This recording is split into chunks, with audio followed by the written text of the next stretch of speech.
හරි පුතේ අයබෝවන් තෙරුවන් සරණයි මම හිතන්නේ ඇහෙනවා ඇති අපි බලමු ඒ පිළිබඳව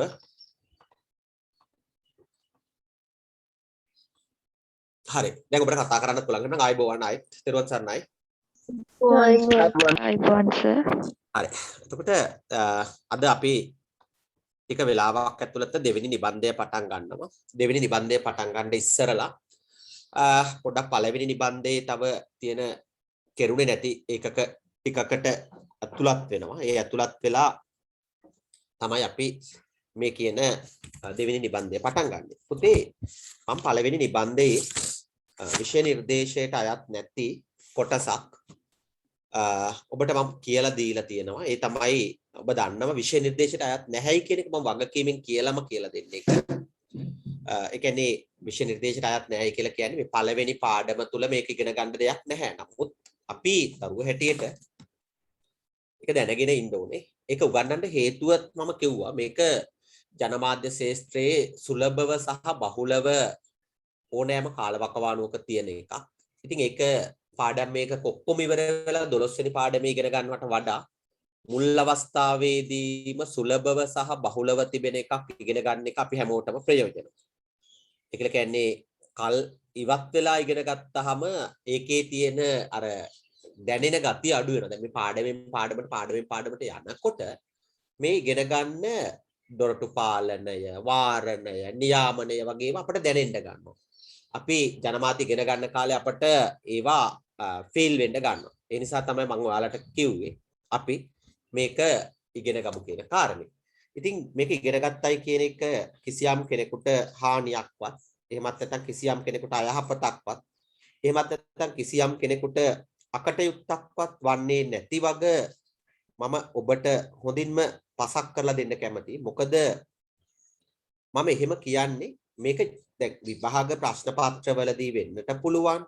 ඊළඟට ගත්තාම වෙනත් අවශ්‍යතාවයන් වලදී වෙන්නට පුළුවන්.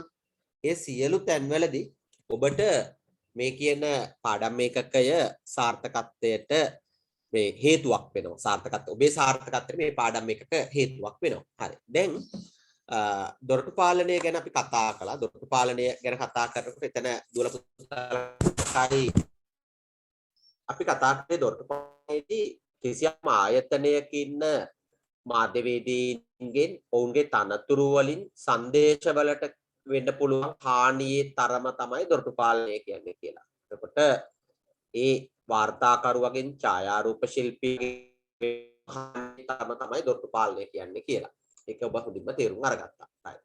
ඊළඟ කාරණේ දෙවෙනියට අපි තේරුම් කරලා දුන්නා වාරණය කියලා කියන්නේ මොකක්ද කියන කාරණේ. වාරණය කියලා කියන්නේ අපි පැහැදිලි කරා පාලකයින් විසින් යම් ආකාරයක උන් සතු බලය යොදවලා සංදේශ වළක්වන්න ගන්න කාරණේ කියන කාරණේ.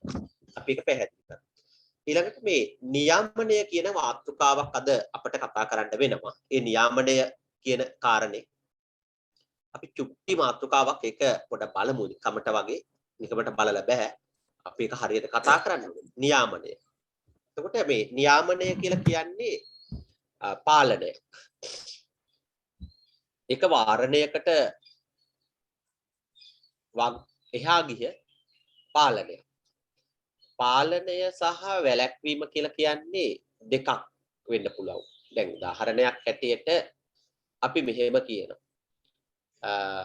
දැන් සරලව ගත්තොත් එහෙම අපි මේ විදිහට කල්පනා කරමු බලන්න. අම්මා තාත්තා ඔයාලට යම්කිසි වැඩක් කරන්න දෙන්නේ නැහැ. අම්මා තාත්තා ඔයාලා වැඩක් කරනවා නම් ඒක නවත්තනවා. ඒ නවත්තනවා කියලා කියනවා නම් ඒක අපි කියනවා වළක්වන වාරණයක් කියලා. හැබැයි අම්මා තාත්තා ඔයාලට කියනවා කරාට කමක් නැහැ. සීමාවක් තියාගෙන ඔය වැඩේ ඔබ කරපන්. එහෙම කියනවද නැත්ද අම්මලා තාත්තලා ඔයාලට? කියනවා. දැන් අම්මා තාත්තා ඔයාලට ජංගම දුරකථනය ලබා දෙන්නේ නැහැ. ලබා දෙන්නේ නැහැ. ඒ වාරණයක් කියලා උපකල්පනය කරලා අම්මා තාත්තා ජංගම දුරකථනය කියනවා මෙන්න තියාගනින්. මතක තියාගනින්.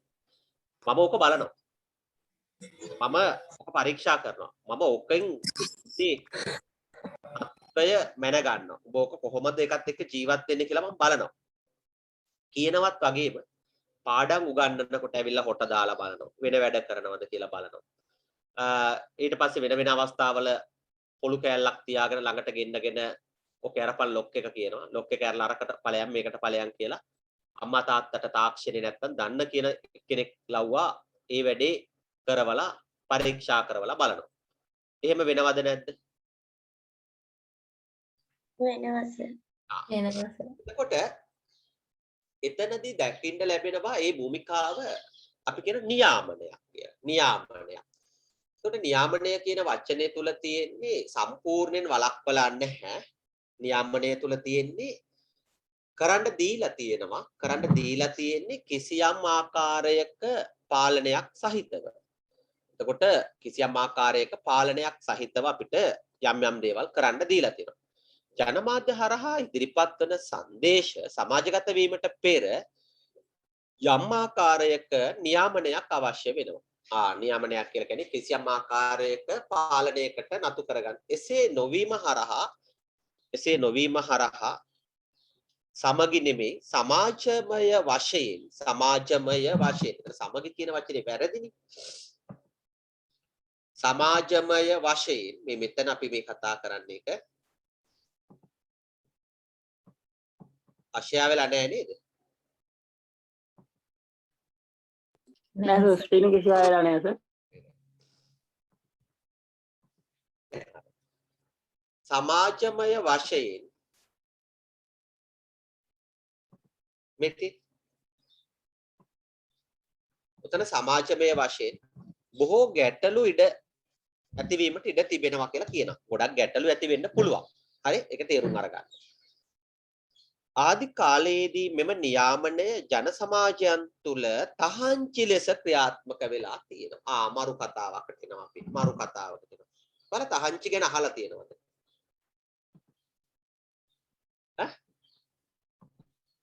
ඔයාලා තහංචි ගැන අහලා තියෙනවද? නැද්ද? නෑ සර්. නෑනේ. තහංචි කියලා කියන්නේ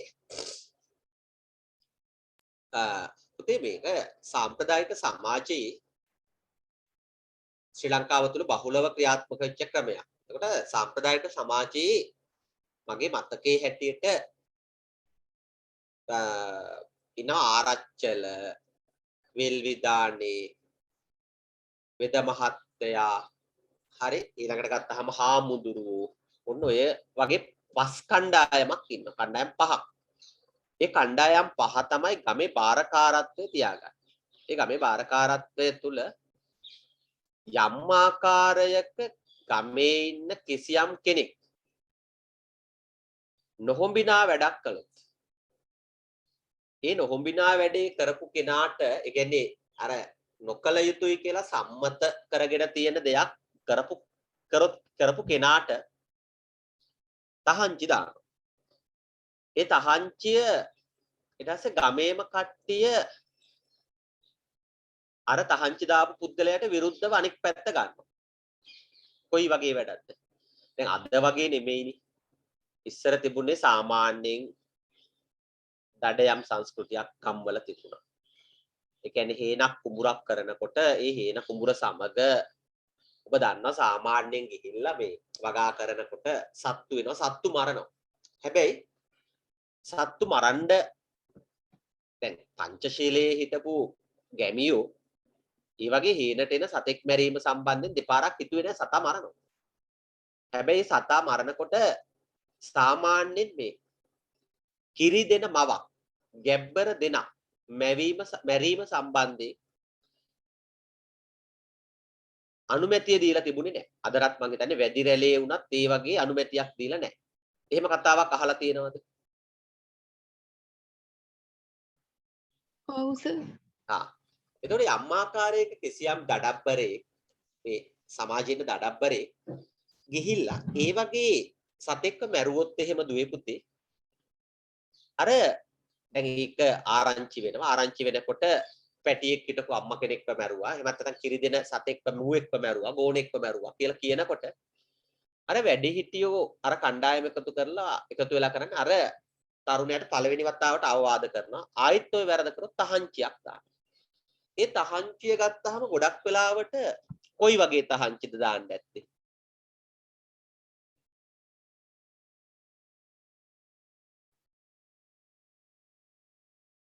කියවීමෙන් ලද දැනුම සෑහෙන්න අඩු වෙලා තියෙන කමක් නැහැ. එක්ක පන්සල තහංචි කරනවා. ඒ කියන්නේ පන්සලට උඹ එන්න බෑ. හරිද? මස් වැද්දෙක් නම් පන්සලට යන්නේ ඒක එච්චර එන්න එපා කියන කොච්චර හොඳක්ද කියලා හිතෙන්නත් පුළුවන්. ඊට අමතරව මඟුල් තහංචි දානවා. ඒ කියන්නේ ගමේ මඟුලක් තියෙනවා නම් ඒකට ආරාධනා කරන්න බෑ කවුරුත්. ඊළඟට සමහර වෙලාවට තහංචි දානවා නාන තොට. ඒ කියන්නේ මංකඩ කියන එක තහංචි දානවා. ඒකට මාංකඩේ බෑලා නාන්න බෑ. එක වෙන කොහින් හරි නා ගන්න ඒකට මංකඩ තහංචි.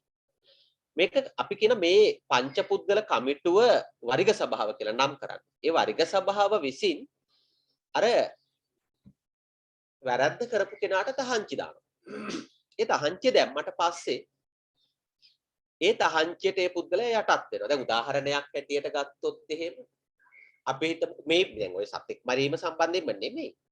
තව තියෙන දැන් උදාහරණයක් ඇටියට අපි හිතමුකෝ ගැහැණු ළමේ ස්වාමි පුරුෂයෙක් නැතුව කාන්තාවක් ස්වාමියෙක් නැතුව ගැබ්බර වෙනවයි කියලා. ඒ ගැබ්බර වීමත් ඒ සමාජයේ ඒ කාලේ හැටියට සැලකුවේ අවනම්බුවක් හැටියට, ගමට වෙච්ච අවනම්බුවක් හැටියට.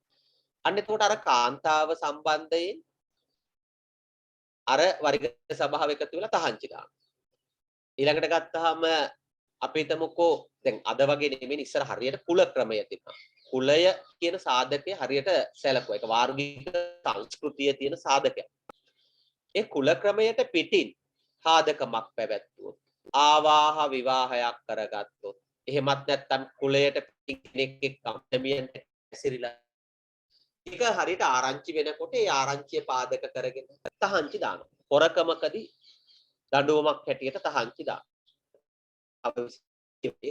ඒ තහංචි දැම්මට පස්සේ ඒ තහංචි දාන්නේ සමාවෙන්න. ඒ තහංචි දාන්නේ මම අර කියන ආකාරයක යම් ආකාරයක සමාජය තුල පාලනයක් නියාමනයක් ඇති කරගන්න. ආදි කාලයේදී මෙම නියාමනය ජන සමාජයන් තුල තහංචි ලෙස ක්‍රියාත්මක වෙලා තියෙනවා. නමුත් සමාජ සංවර්ධනයත් එක්ක ආචාර ධර්ම මාලාවක් ඇටියට. ආචාර ධර්ම මාලාවක් කියන කාරණය මම හිතන්නේ දුවල පුතාලා හොඳින් තේරුම් අරගන්න ඇති. මම එදා පුවත්පත් මණ්ඩලයේ සාකච්ඡාවට යන්න කියලා ඔබට කිව්වා. පුවත්පත් මණ්ඩලයේ සාකච්ඡාවට ගියාට පස්සේ පුවත්පත් මණ්ඩලය 1981 සම්පාදනය කරලා තියෙන්නේ ආචාර ධර්ම මාලාවක්. ආචාර ධර්ම මාලාවක් කියලා කියන්නේ හරියට අපි පංචශීලය රකින්නවා වගේ. ඒ කියන්නේ රකින්නත් පුළුවන් නැති වෙන්නත් පුළුවන්. හැබැයි රැක්ටින කට්ටිය සමාජයේ පිළිගැනීමකට ලක් කරනවා. රකින්නේ නැති කට්ටිය සමාජයේ පිළිගැනීමකට ලක් කරන්නේ නැහැ. රකින්නේ නැහැයි කියලා ගැටලුවකුත් නැහැ. රැක්කයි කියලා විශේෂ හොඳකුත් නැහැ. නමුත් විශේෂත්වයේ තියෙන්නේ ඒක රකින්නේ නැතුව යම් ආකාරයක වරදක් කරනකොට ඒ සමාජ නීතියෙන් දෙන දඬුවමට වඩා මේ ආචාර ධර්ම කඩවීම හරහා ලැබෙන දඬුවම සමාජ අප්‍රසාදය ඊට වැඩි කියන කාරණේ එතනදී අමතක කරන්න එපා. ඒ කියලා කියන්නේ දැන් ඔබ පංචශීලය කඩනවා ඒ කඩලා ප්‍රාණඝාතය කරනවා ඊළඟට ගත්තාම බොරු කියනවා ඊළඟට ගත්තාම තව ගත්තොත් සුරාමේරය සම්බන්ධයෙන් වැඩ කටයුතු කරනවා කාම මිත්‍යාචාරයේ හැසිරෙනවා මේක ටික වර්ධනය වුණාට පස්සේ ඔබ ජීවත් වෙන ප්‍රදේශයේ ඔබ සම්බන්ධයෙන් ඔබට ලැබෙන්නේ හොඳ ප්‍රතිරූපයක්ද නෑ සර්. එතකොට නීතියෙන් ලැබෙන දඬුවමකටත් වඩා අර සමාජ දඬුවම වැඩි. එතකොට මම එදා ඔය ආචාර ධර්ම ගැන කතා කළේ ඒකයි ආචාර ධර්ම කියන්නේ එදා පාඩමේදීත් ඔබට මම එක කිව්වා. ඔබට මේ ආචාර ධර්ම අහන්න පුවත්පත් මණ්ඩලයක අහන්න කියලා කියපු දවසේ ඔබ විශ්වාස කරයි තන්නේ මට ඒක අහන්න ඇත්තටම අවකාශයක් තිබුණේ නැති තරම්. මොකද එදා මම ටිකක් ලොකු ගමනක් ගිහිලා කිලෝමීටර් 70 ගානක ගමනක් ගිහිලා. එතකොට 4ට මම කරපු වැඩේ තමයි වාහනේ ජංගම දුරකථනයේ රඳවන ස්ථානයේ ජංගම දුරකථනයේ රඳවලා කිලෝමීටර් 70 ගානක් එනකොට දිගටම zoom එක දාගෙන ඒ පැය දෙක පැයකුත් මට විනාඩි 40ක් විතර එක දිගටම වාහනේ එලවන ගමන් තමයි මම මේ මීටර් එකට සම්බන්ධ වෙන්නේ කිලෝමීටර 70ක් වගේ ප්‍රදේශයක්. ඒතර අපි එහෙම සමහර තැන්වලට අවධානය යොමු කරලා තියෙනවා. හරි මම නිකන් කිව්වේ. එතකොට ඔබ ඒක දැක්කයි තාමත් අපූර්ව ක්‍රියාත්මක වෙච්ච එකක්. හරි. ඊළඟට කියනවා නමුත් සමාජ සංවර්ධනයත් සමග ආචාර ධර්ම මාලාවක් ලෙසටත් නීති පද්ධතියක් ලෙසටත් නියාමනය ව්‍යාප්ත වෙලා තියෙනවා. සමාජයේ සංවර්ධනයත් එක්ක මේක ආචාර ධර්ම පද්ධතියක් හැටියටත්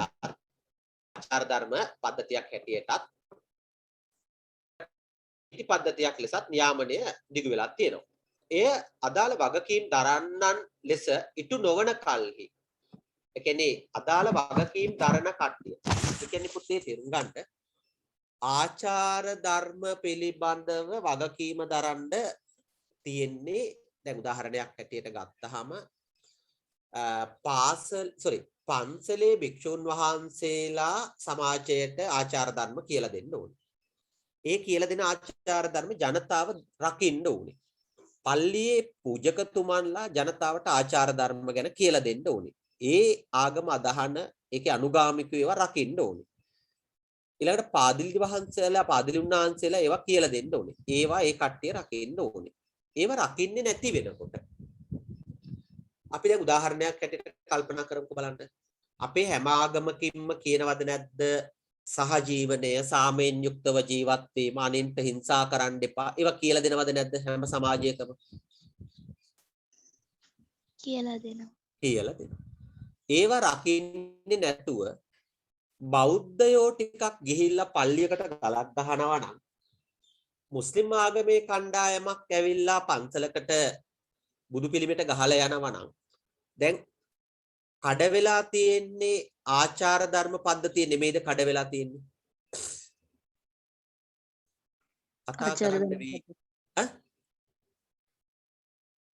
කතා කරන්න වෙයි. ආචාර ධර්ම පද්ධතිය නෙමෙයිද කඩ වෙලා තියෙන්නේ? ආචාර ධර්ම පද්ධතිය කඩ වෙලා තියෙන්නේ. ඒතර ආචාර ධර්ම පද්ධතිය කඩ වෙලා තියෙනකොට දැන් ඒ ආචාර ධර්ම වල නියාමනය නැත්නම් ඒ ආචාර ධර්ම පිළිබඳව ඒ වගකීම දීලා තිබුණේ කාටද? රජයේ දේ වගකීම අරන් තිබුණේ නැත්නම් ඒ වගකීම දීලා තිබුණේ ආගමික නායකයින්ටද? ආගමික නායකයෙක්ට. ආගමික නායකයන්ට තමයි ආචාර ධර්ම වල වගකීම. එතකොට ඒකේ කාන්තයක් ආගමික නායකව අනෙක් කාන්තය ගිහියෝ.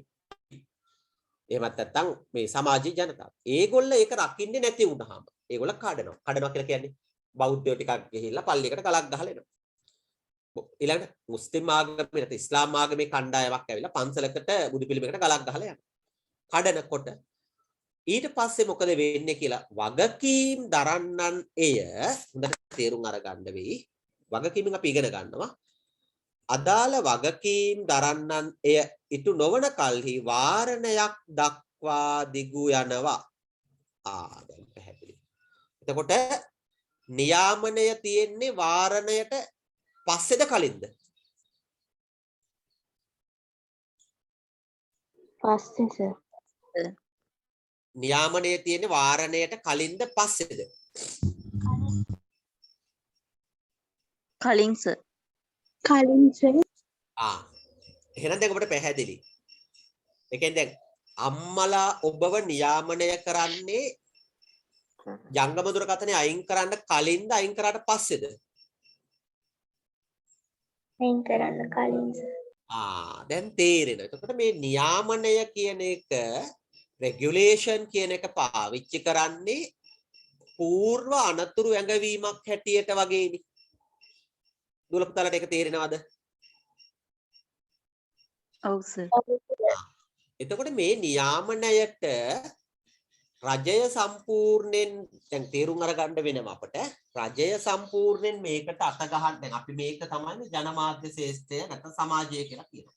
අපි ගත්තොත් මෙතන මේ රජය කියන එක මෙතන අපි නම් කරනවා. නිකන් තේරුම් ගන්න මේ අඳින්න එක බයිද රජය. එතකොට රජය මේකට අත ගහන්න නැතුව ඒ වගේ වැඩ කටයුතු බලා ගන්න කියලා මේ එක එක ආයතන පළ කරලා තියෙනවා. උදාහරණයක් පත්තරේ වැඩවලට එකක්, ටීවී එකේ වැඩවලට එකක්, සිනමාවේ වැඩවලට එකක්, පොත්පත්වල වැඩවලට එකක්, සංගරාවල වැඩවලට එකක් නියාමන ආයතන පළ කරලා තියෙනවා. නියාමන ආයතනයක් විසින් මේ වැඩේ කරන්නේ නැහැ. මේ වැඩේ කරන්නේ නැහැ. රූපවාහිනිය මේ වැඩේ කරන්නේ නැහැ. ඒ වැඩේ කරන්නේ නැති උදාම තමයි මෙයා සම්පූර්ණයෙන් මේ වැඩේ සමාජය තුළ ක්‍රියාත්මක කරන්නේ. පැහැදිලිද ඔයාලට මේ කියන කාරණේ? ඔව් සර්. දැන් ඔයාලට අම්මලා තාත්තලා කියලා තියෙනවා ආරයිට් ඔන්න පුතේ ජංගම දුරකථනය තියෙනවා වගකීමෙන් වැඩ කරපන්. ඔයාලට ඒ වගකීම කියන එක ඔයාලා රකින්නේ නැහැ. රකින්නේ නැති වුණාම තමයි අම්මලා ඊට පස්සේ එතනදී ඒ කියන්නේ Tamanට දීලා තියෙන නියාමනය කියන එක ඒක කරන්නේ නැති වුණාම අම්මලා තාත්තලා ඊළඟට කරන්නේ වළක්වන එක තමයි කරන්නේ වාරණයට යනවා. නියාමනයේදී පාලනයකට වඩා මඟ පෙන්වීමක් සිදු කරනවා. බලන්න මේ වචනේ තියෙන ලස්සන සුන්දර බව. මෙන්න තියෙන ලස්සන වචනයක්. නියාමනයේදී පාලනයකට වඩා මඟ පෙන්වීමක් සිදු කරනවා. ඒක දැන් ඔයාලට තේරෙනවද? ඔව් සර්. ඒ කොහොමද? හාමුදුරුවෝ කියනවා හාමුදුරුවෝ වළක්වන්නේ නැහැ මඟ පෙන්වනවා. ප්‍රාණඝාතය කළොත් මෙහෙම වෙනවා. මේ අකුසලය කළොත් මෙහෙම වෙනවා. හිංසා කළොත් මෙහෙම වෙනවා. ඒක දැන් පාලනයක්ද මඟ පෙන්වීමක්ද? මඟ පෙන්වීම. දැන් තේරුම් ගන්න පුළුවන්. ඕනෑම සමාජයක පැවැත්ම සඳහා එතන නියන්න වැදිලා නැහැ. නියාමන පද්ධතීන් ක්‍රියාත්මක විය යුතුයි. එතනදී කියන ඕනෑම සමාජයක පැවැත්ම සඳහා යහපැවැත්මට නියාමන පද්ධති ක්‍රියාත්මක වෙන්න ඕනේ. නියාමන පද්ධති කියන එක නරක දෙයක් නෙමෙයි. හරිද? දැන් සාමාන්‍ය ශ්‍රී ලංකාවේ පොලිසියේ රථවාහන නිලධාරීන් පාරේ ඉන්නේ ඇත්තටම කාරණේ මොකටද ඉන්නේ? දැන් කල්පනා කරලා බලන්න. රථවාහන නිලධාරීන් ඇත්තටම ඉන්නේ මොකටද? නෑ ඉන්න ඕනේ මොකටද? ඉන්නේ මොකටද නෙමෙයි ඉන්න ඕන මොකටද? මඟ පෙන්වන්න. නියාමනයට ඉන්න ඕනේ. ඒගොල්ලෝ ඉන්න ඕනේ නියාමනේ. ඉතින් අර ශ්‍රී ලංකාවේ පොලිසියේ තියෙන ක්‍රියාකාරීත්වයේ පොඩි කතන්දරත් එක්ක ඒගොල්ලෝ යම් ආකාරයක චර්යා රටාවන් වල වෙනස්කම් තිබුණාට ඇත්තට මේ අය ඉන්නේ නියාමනයට තමයි ඉන්නේ මඟ පෙන්වන්න.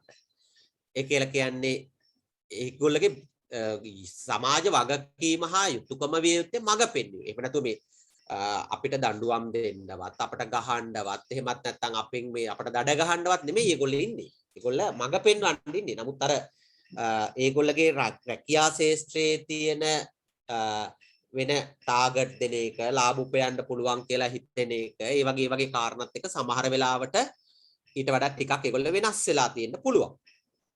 ඕනෑම සමාජයක යහපැවැත්ම ඒක අපි කිව්වා. මාධ්‍ය සම්බන්ධයෙන්ුත් ඒක අදාළයි. මාධ්‍ය සම්බන්ධයෙන්ුත් නියාමන ආයතන තියෙන්නේ සමාජ යහපත වෙනුවෙන්. ඒක මාධ්‍යයටත් අදාළයි.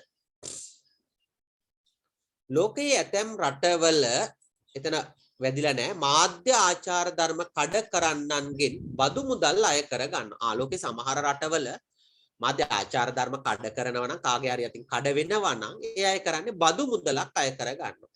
හරි ආචාර ධර්ම කඩ වෙනකොට ඒ ආචාර ධර්ම කඩවීම සම්බන්ධයෙන් බදු අය කර ගන්නවා.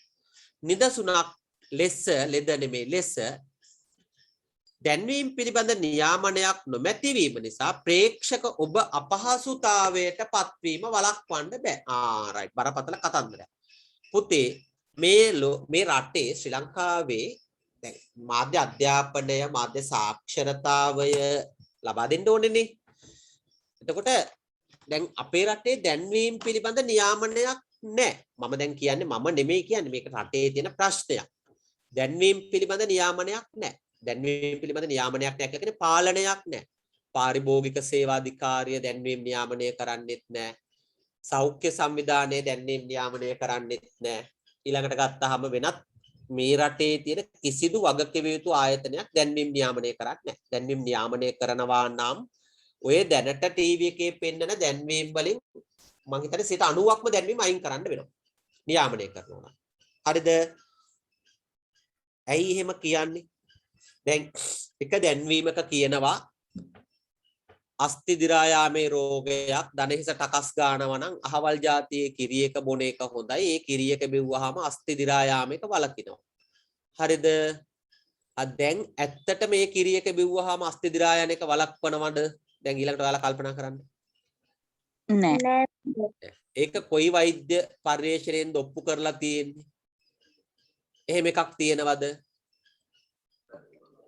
නෑ සර්. අපලට તો අහන් ඉන්න කියන්නේ. මීඩියා විතර නෙමෙයි ගන්නන්නේ. කොයි හරි වෛද්‍ය පර්යේෂණ ආයතනයකින් පාවිච්චි මේවා කරලා තියෙන තක්සේරු කරලා තියෙනවද? නෑ සර්. නෑ සර්. හරි. ඊළඟට ගත්තාම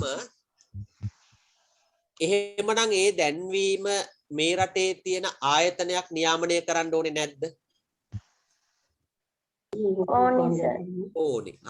දැන් ඇයි නියාමනය කරන්නේ නැත්තේ? එතකොට ඊයේ පෙරේදා මං අහගෙන පාරිභෝගික සේවා අධිකාරියේ හිටපු සභාපතිවරියක් කියනවා මේ රටේ දැන්වීම් මගින් සමාජගත කරන සමහර තොරතුරු අපි නියාමනය කළොත් වෙළඳ පොළ කඩාගෙන වැටෙනවා. ඒතකොට පාරිභෝගික සේවා අධිකාරිය වැඩ කරලා තියෙන්නේ මහ ජනතාවටද ආයතන වලටද වක්‍රාකාරව බලනකොට? ආයතන වලට. ඒකනේ. හැබැයි ඒ ආයතනේ ඉන්නේ කාට වැඩ කරන්නද?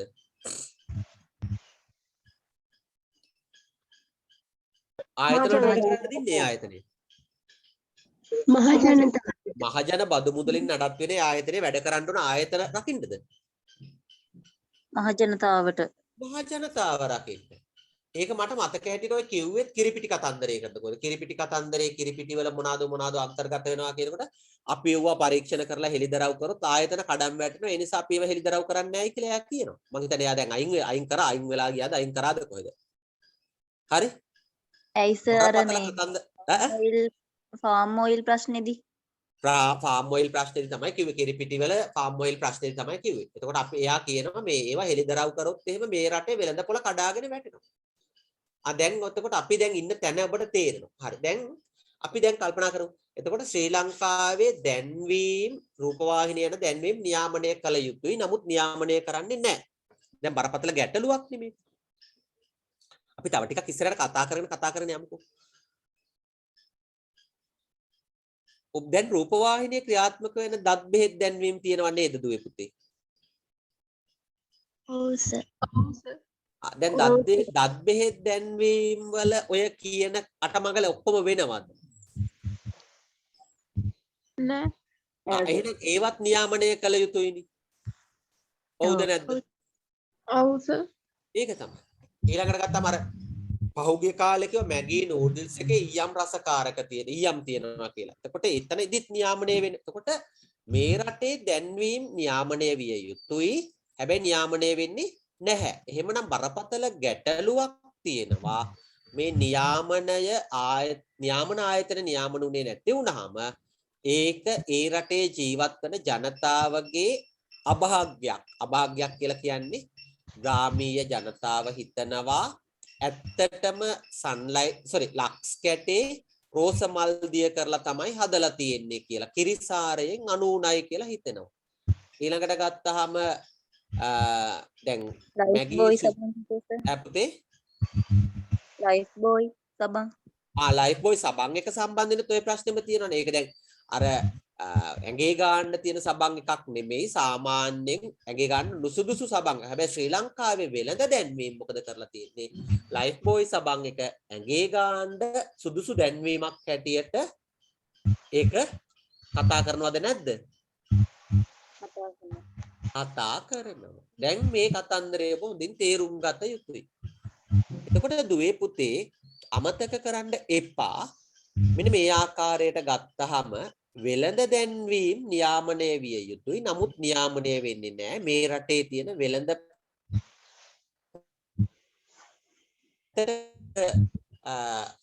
අපි බුද්ධිමත්ව තේරුම් ගන්න ඕනේ ජනමාධ්‍ය නාලිකා ඔය ඔබ ආදරය කරන ඔබේ ජනමාධ්‍ය නාලිකා ඔබට වඩා ඒගොල්ල වැඩියෙන් ආදරේ කාටද? සල්ලි වලට. ව්‍යාපාරික බවතුන් තමයි දුවේ පුතේ ඔය ජනමාධ්‍යයෙන් ලෝලීත්වයක් තියන් ඉන්නේ. එතකොට දැන් ඔබ රූපවාහිනිය බැලුවා කියලා සල්ලි දෙන්නේ නැහැනේ. ඒකට සල්ලි දෙන එක්කෙනාගේ අයිතිවාසිකම් අපිට හොර රකින්න එක තමයි ඒගොල්ල කරන්නේ. ඒගොල්ල අපිට වාය කියලා ඒගොල්ලගේ අවශ්‍යතාවය ඉෂ්ට කරගන්න එක කරන්නේ. හරි. ඒ ටික තේරුම් ගන්න තමයි පුතේ අපි මොනවද ඉගෙන ගන්නේ මාධ්‍ය ඒ ටික ඉගෙන අධ්‍යාපනය ඇහෙනවද? ඔව් සර්. ඒ ටික තේරුම් ගන්න තමයි අපි මාධ්‍ය අධ්‍යාපනය හදාරන්නේ. දැන් පැහැදිලි. ඔබට යමක් දැන් හොඳට අවබෝධ වෙලා තියෙනවා. කාට හරි ඒක පැහැදිලි කරපු ටිකේ ගැටලුවක් තියෙනවද? හරි. දැන් බලාගන්න. නිදසුනක් ලෙස වෙළඳ දැන්වීම නියාමනයක් නොමැතිවීම නිසා ප්‍රේක්ෂකයෙක් ලෙස ඔබද අපහසුතාවයට පත්වීම වැළැක්විය නොහැකිය. හරි ඒක පැහැදිලි. නියාමනය කළ යුත්තේ කවුද? එහි වගකීම මාධ්‍යවේදීන්ට වගේම පාලකයින්ටත් තිබෙනවා. ඒ අනුව නියාමනය සම්බන්ධයෙන් අනුගමනය කළ හැකි විධිවිධාන හඳුනා ගන්න පුළුවන්. රයිට් අපි ටක් ගාලා ලියාගමු. මාධ්‍ය ශාස්ත්‍රයට ලියන්න සූදානම් වෙලා නැති කට්ටිය දැන් අහනවා සර් ආයිත් මුලින් ඉඳන් කියන්න කියලා. මම ඒක හොඳට අත්හදා බලලා තියෙනවා. පෑන කොහෙද? පොත කොහෙද? පෙරලා ගන්න බැරි වෙන කට්ටිය තමයි ඉල්ලන්නේ. හරි. මාධ්‍ය නියාමනය සම්බන්ධ මාධ්‍ය ශාස්ත්‍රයට සමා වෙන්න. මාධ්‍ය ශාස්ත්‍රයට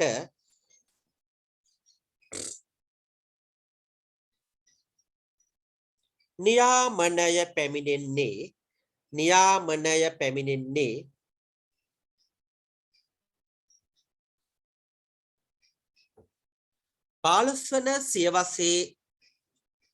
පාලස්වන සියවසේ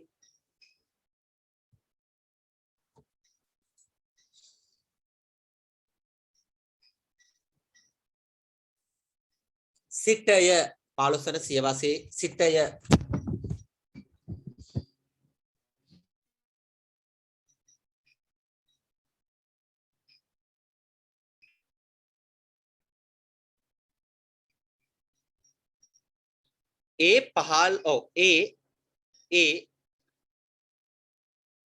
මුද්‍රණ යන්ත්‍රය හරහා පළ වූ පොත්පත් සම්බන්ධයෙනි. මුද්‍රණ යන්ත්‍රය හරහා පළ වෙච්ච පොත්පත් සම්බන්ධයෙන්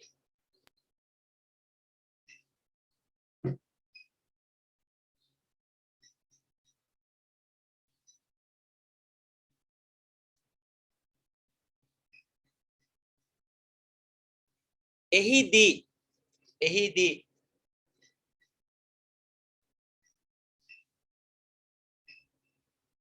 පාලකයින් විසින් පත් කරන ලද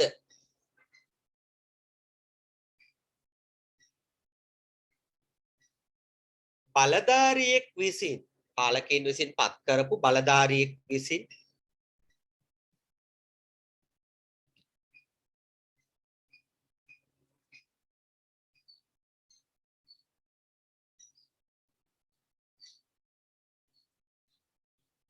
පළ කළ යුත්තේ කුමක්ද? පළ කළ යුත්තේ කුමක්ද?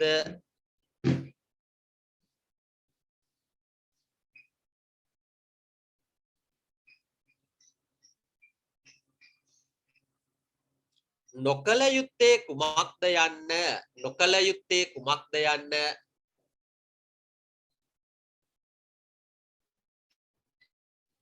පළ කළ යුත්තේ කුමක්ද නොකළ යුත්තේ කුමක්ද යන්න තීරණය කරන ලදී.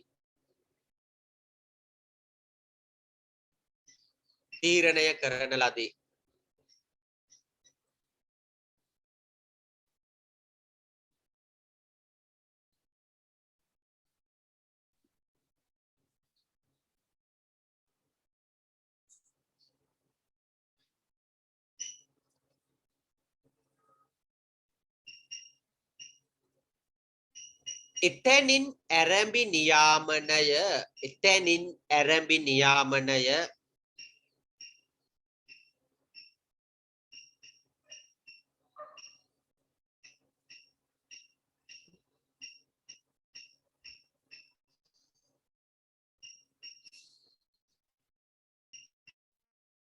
අද වන විට නව්‍යකරණයට ලක්වෙමින් අද වෙනකොට නව්‍යකරණයට ලක්වෙමින්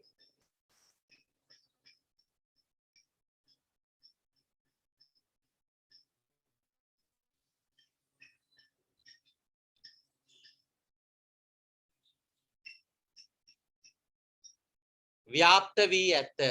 නව්‍යකරණයකට ලක් වෙලා ව්‍යාප්ත වෙලා තියෙනවා. මේ ටික ලියාගත්තාම මම ලස්සන වැදගත් දෙයක් තව කියලා දෙනවා. චුට්ටක් වගකීමෙන් ඉන්න. නව්‍යකරණයකට ලක් වෙලා ව්‍යාප්ත වෙලා තියෙනවා.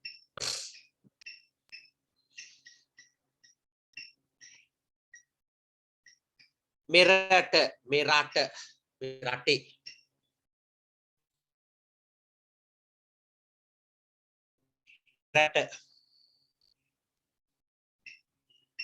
ඒ අනුව නියාමනය මේ රට ඒ අනුව නියාමනය ක්‍රියාත්මක වන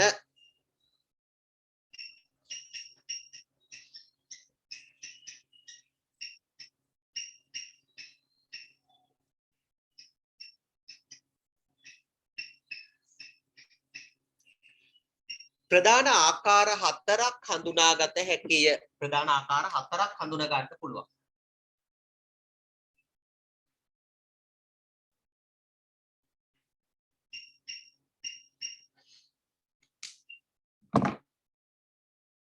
එක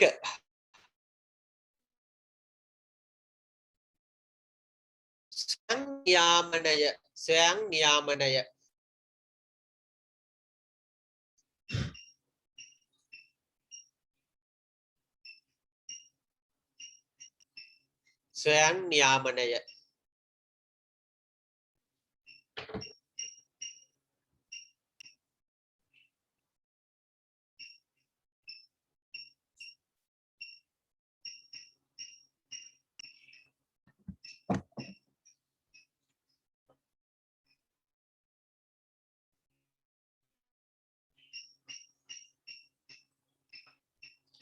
දෙක සහ නියාමනය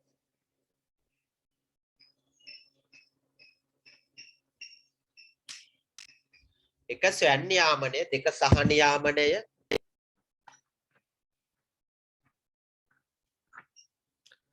අංක 3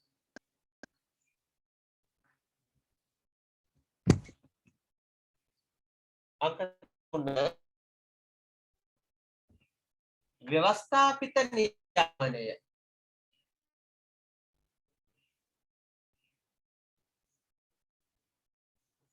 ව්‍යවස්ථාපිත නියාමනය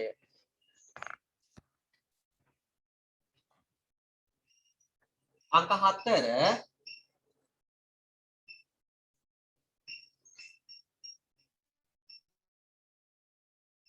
අභ්‍යන්තරික නියාමනය අභ්‍යන්තරික නියාමනය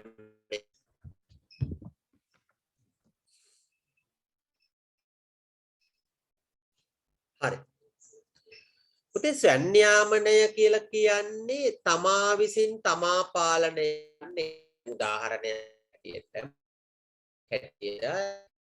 තීරණය කරනවා කොහේ හරි භික්ෂුන් වහන්සේ නමකට සිද්ධ වෙන තොරතුරක් තියෙනවා නම් මම ඒක ජනමාධ්‍ය හරහා හෝ සමාජ ජාල හරහා මම වාර්තා කරන්නේ නැහැ.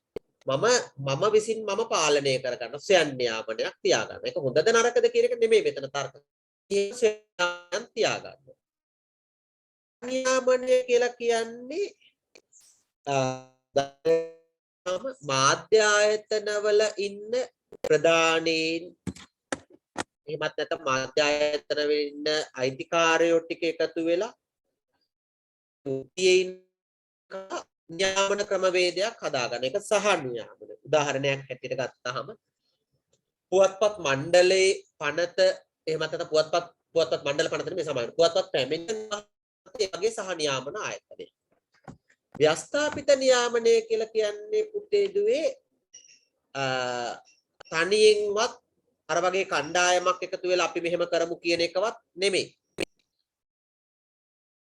ඒ කොටස අයිති වෙන්නේ රජය විසින් කරන නියාමනය තමයි ඒ කොටස අයිති වෙන්නේ.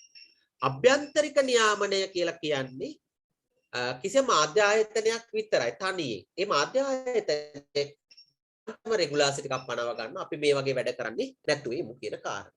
දැන් උදාහරණයක් හැටියට සහ නියාමනයට කාට හරි තේරුනේ නැත්තම් දැන් අපිට පුළුවන් ලංකාවේ ඉන්න වෛද්‍යවරුන්ට එකතු වෙලා වෛද්‍යවරු හැටියට අපි ක්‍රියාත්මක වෙන්නේ මෙහෙමයි කියලා වැඩසටහන් මාලාවක් හදා ගන්න. දැන් ඔය GMO එක කියලා කියන්නේ රජයේ වෛද්‍යවරුන්ගේ සංගමය එහෙම එකක් කරලා තියෙනවා. ටියුෂන් ගුරුවරුන්ටත් පුළුවන්. එතකොට උපකාරක පන්ති ශාස්ත්‍රයේ සම්බන්ධයෙන් අපි ක්‍රියාත්මක වෙන්නේ මෙහෙමයි කියලා ඒගොල්ලන්ට සහ නියාමන ක්‍රමවේදයක් හදා ගන්න පුළුවන්. ඒක ඒගොල්ලගේ එකගතාවය. එතකොට ඒගොල්ල අපේ රට හිමියන්ගේ සංගම එකක් අහලා තියෙනවද? පෞද්ගලික බස් රථ හිමියන්ගේ සංගමය කියලා එකක් අහලා තියෙනවද? ඔව් සර් අහලා තියෙනවා. ඒක සංඥාමනයක් නෙමෙයි. එතකොට බස් රථ හිමියන්ගේ සංගමයේ විසින් තීන්දුව తీරන අරගෙන තමයි ඒක ක්‍රියාත්මක කරන්නේ. ඔබට පැහැදිලිද? ඔව් සර්. ඒක තමයි. හරි. දැන් එතකොට ඒ තමයි සහ නියාමනයේ උදාහරණයක් ගත්තේ. හරි. එතකොට දැන් තව පොඩ්ඩක් තියෙන අපිට මේක ලියා ගන්න. ඒ ටිකත් ලියා ගමු. ශ්‍රී ලංකා ඔය දැන් කාරණා හතර නම් කරා. ශ්‍රී ලංකාව තුලත් ඉහත ආකාරයට අනුව ඉහත ආකාර හතරට අනුව සමානයි. ශ්‍රී ලංකාව තුලත් ඉහත ආකාර හතරට අනුව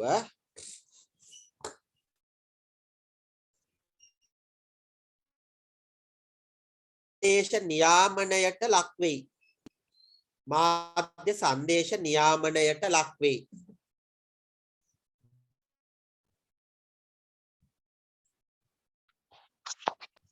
උටකාය කියන්නකෝ.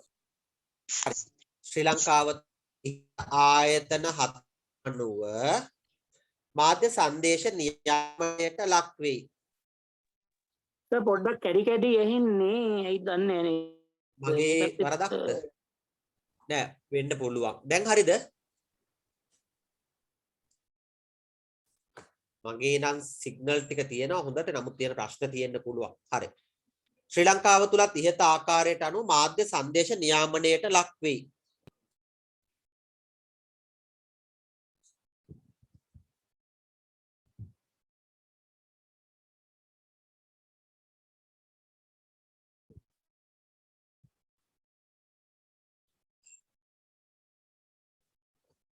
ඒ සඳහා රජය විසින් බලය ලබා දී ඇති. ඒ සඳහා රජය විසින් බලය ලබා දීලා තියෙන.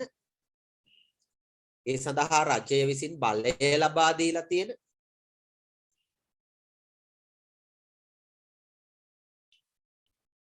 ආයතන කිහිපයක්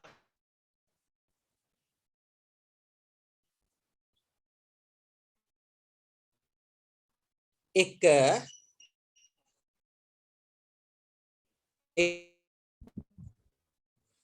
ප්‍රසිද්ධ රැඟුම් පාලක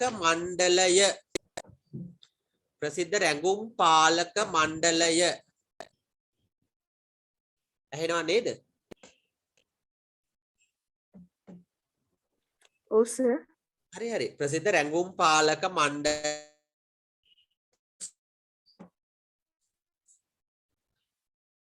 දෙක ශ්‍රී ලංකා පුවත්පත් මණ්ඩලය. ශ්‍රී ලංකා පුවත්පත් මණ්ඩලය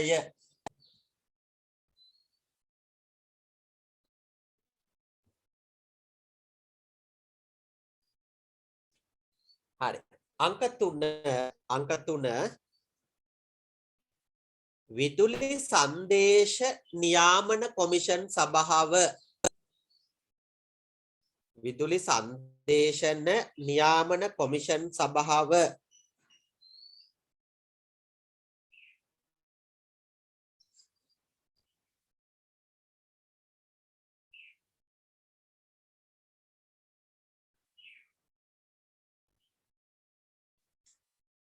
ඊළඟ එක ශ්‍රී ලංකා පුවත්පත් පැමිණිලි කොමිෂන් සභාව.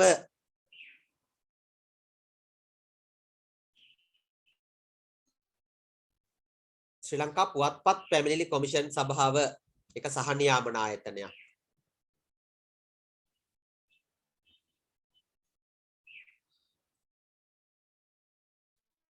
ඊළඟ එක ශ්‍රී ලංකා පරිගණක හදිසි ප්‍රතිචාර සංස්ථය.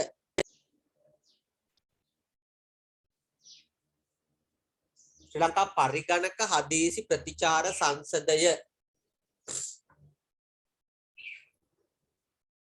right චුට්ටක් ඡේදයට අරන් ලියා ගන්න චුට්ටක් ඡේදයට අරන් ලියා ගන්න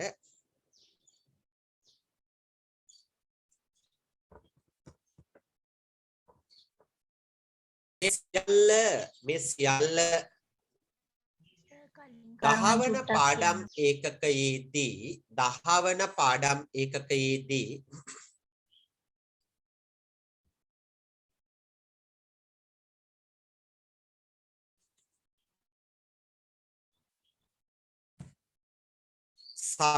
විස්තරාත්මකව සාකච්ඡා කෙරෙන අතර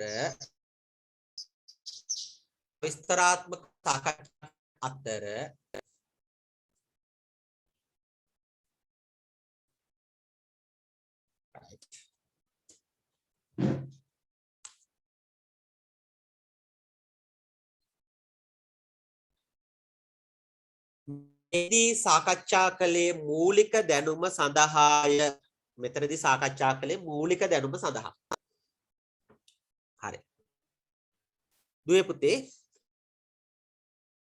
පළවෙනි නිබන්ධය ඉවරද ඔව් සර් මට අහන්න තියෙන්නේ ඔබට සතුටුයිද දැන් කියලා තමයි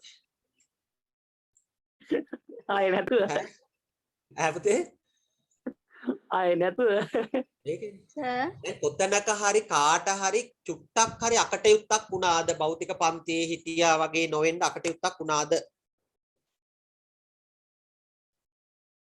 ඕක හරහා දැන් කියපු කරුණු පහේ අපුතේ සර් දැන් කියපු කරුණු පහේ අවසාන කරුණ චුට්ටක් කියන්න පුළුවන්ද අවසාන කරුණ කිව්වේ කරුණු පහේ අවසාන ඡේදෙ වෙන්නේ නැතුව අහන්නේ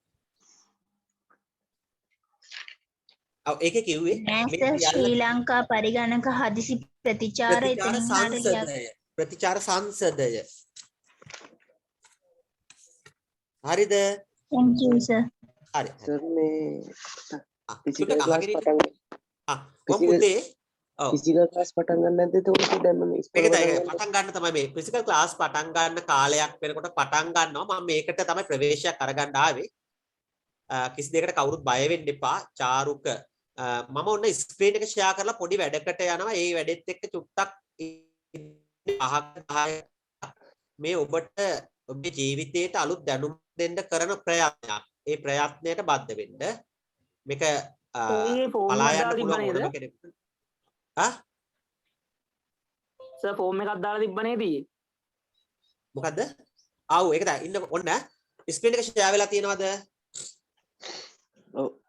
ඔව් සර් මේ මගේ Gmail account එක මම මගේ Gmail account එකට යනවා පෞද්ගලික Gmail account එකට මම යනවා මම Gmail account දෙකක් පාවිච්චි කරනවා එකක් ක්ලාස් එක වෙනුවෙන් පාවිච්චි කරනවා අනික පෞද්ගලිකත්වයෙන් වෙනුවෙන් පාවිච්චි කරනවා මේ Gmail account එකේ මේ පැත්තේ තියෙනවා Google සමාගම විසින් මා වෙත ලබා දීලා තියෙන වරප්‍රසාද ගොන්නක් මම අර voice typing ගැනීම කියලා දුන්නේ ඒකේ මේ යට තියෙන දම් පාට box එකක් ඔයාලට පේනවද කැමති කට්ටිය අයින් වෙන්න මේ පාඩම කරනකොට අකමැති කට්ටිය අයින් වෙන්න අයින් වෙලා යන්න ඒ කියන්නේ මම විනාඩි 5යි මේක ගන්න මට මේක ඔයාලට නිකන් කියලා දෙන්න ගන්න මෙතන මේ තියෙන දම් පාට box එකක් පේනවද යටම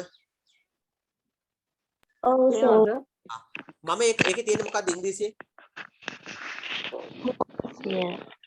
form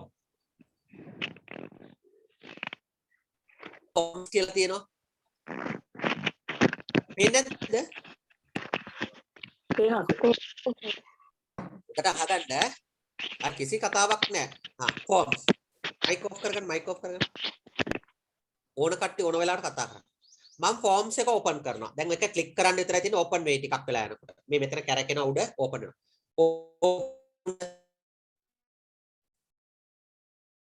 ඔව් සර් හරි මම ඊයේ පොඩි ඔයාලගේ සමීක්ෂණ පත්‍රිකාවක් ක්‍රියාත්මක කරනවා මෙන්න මේ සමීක්ෂණ පත්‍රිකාව මේ form එකේ ප්‍රශ්න හදන්න පුළුවන් මේක ඔයාලා කරන්න පුළුවන් වැඩක් හරි දැන් ඔබට පේනවද මේ කියන භූමිකාව සමීක්ෂණය කියලා එකක් තියෙනවා පේනවද ඔව් සර් ඒක තමයි මම ඊයේ හදපු සමීක්ෂණ ප්‍රශ්නාවලිය ප්‍රශ්න 10යි අහන්නේ හරි මෙතන දැන් මේ උඩ තියෙන එක තැනක දුවේ පුතේ හොඳට බලා ගන්න ඉන්න මම පෙන්නන්නම්. මම ඔයාලට පොඩි වැඩක් දෙනවා දැන් ඈ. හරි. දැන් ඔන්න පෙන්නනවා.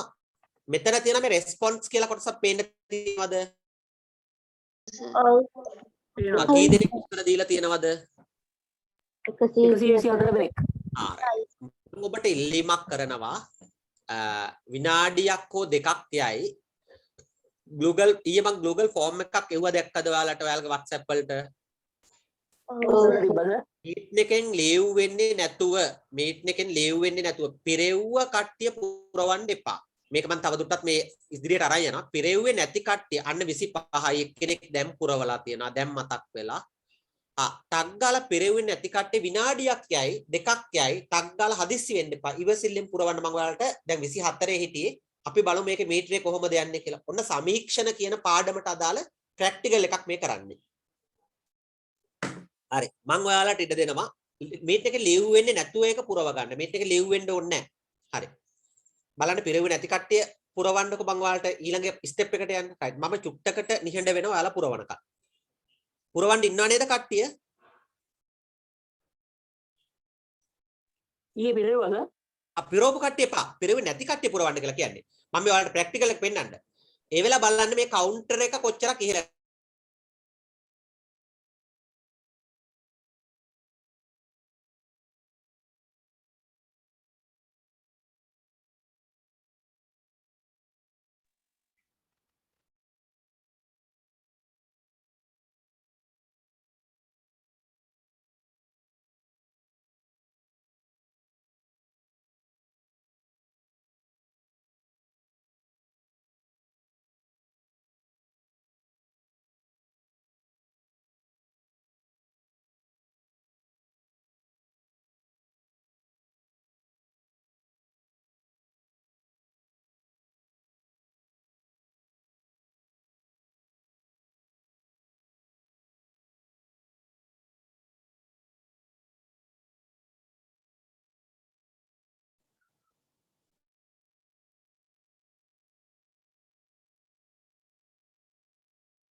හරි.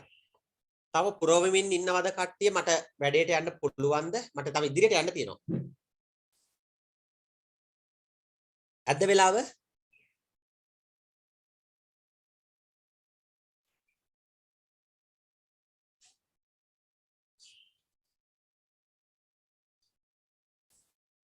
පුතේ වෙලාව ඇද්ද මදිද? අපේ ළමයි හරි මේ එක තමයි පුතේ එක මෝඩයි කියලා කියන්නේ.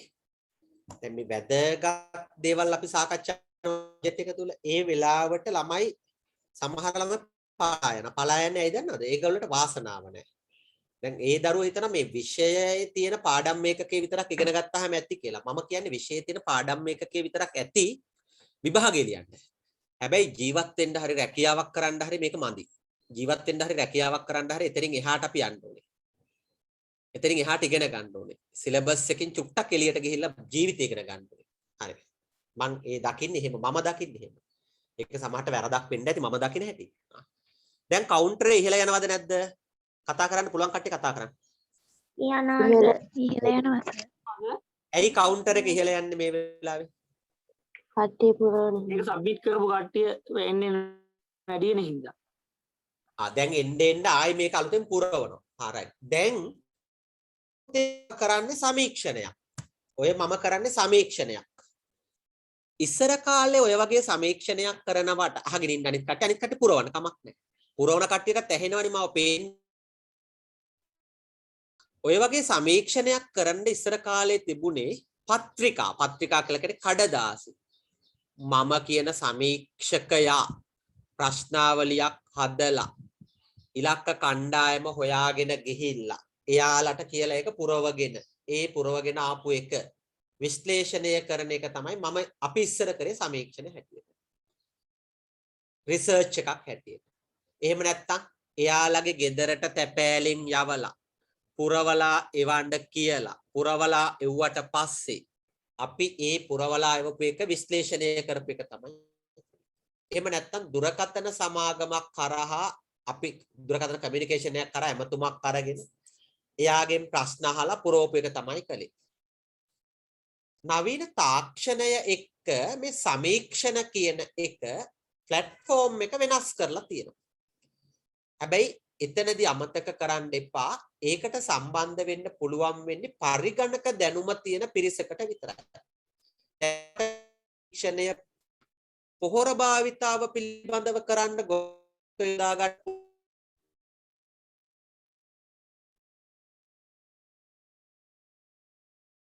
ඒ සමීක්ෂණ ප්ලැට්ෆෝම් එක පොහොර සම්බන්ධයෙන් ගොවි මහත්තුරුත් එක්ක කරන්න පුළුවන්ද මට? බෑ. ඔව්. ඇයි බැහැයි කියලා ඔබ නිගමනය කළේ? තාක්ෂණික දැනුම අඩු හින්දා. ඒ අයට මේක යන්නේ නැහැ. එතකොට මම කියනවා කමක් නැහැ. ඔයාලට තාක්ෂණේ නැතුණට ඔයාලගේ පුතාට හරි දුවට හරි කියලා පුරවන්න කියලා. හැබැයි එයාට ඒක පවරනකොට සත්‍ය කාරණේම නෙමෙයිනේ යා පුරවන්නේ කි. නැත්නම් එයා ඒක ප්‍රතික්ෂේප කරන්නත් පුළුවන් නේ. එහෙමද නැද්ද? ඔව් සර්. කතා කරන්න. ඔව් සර්.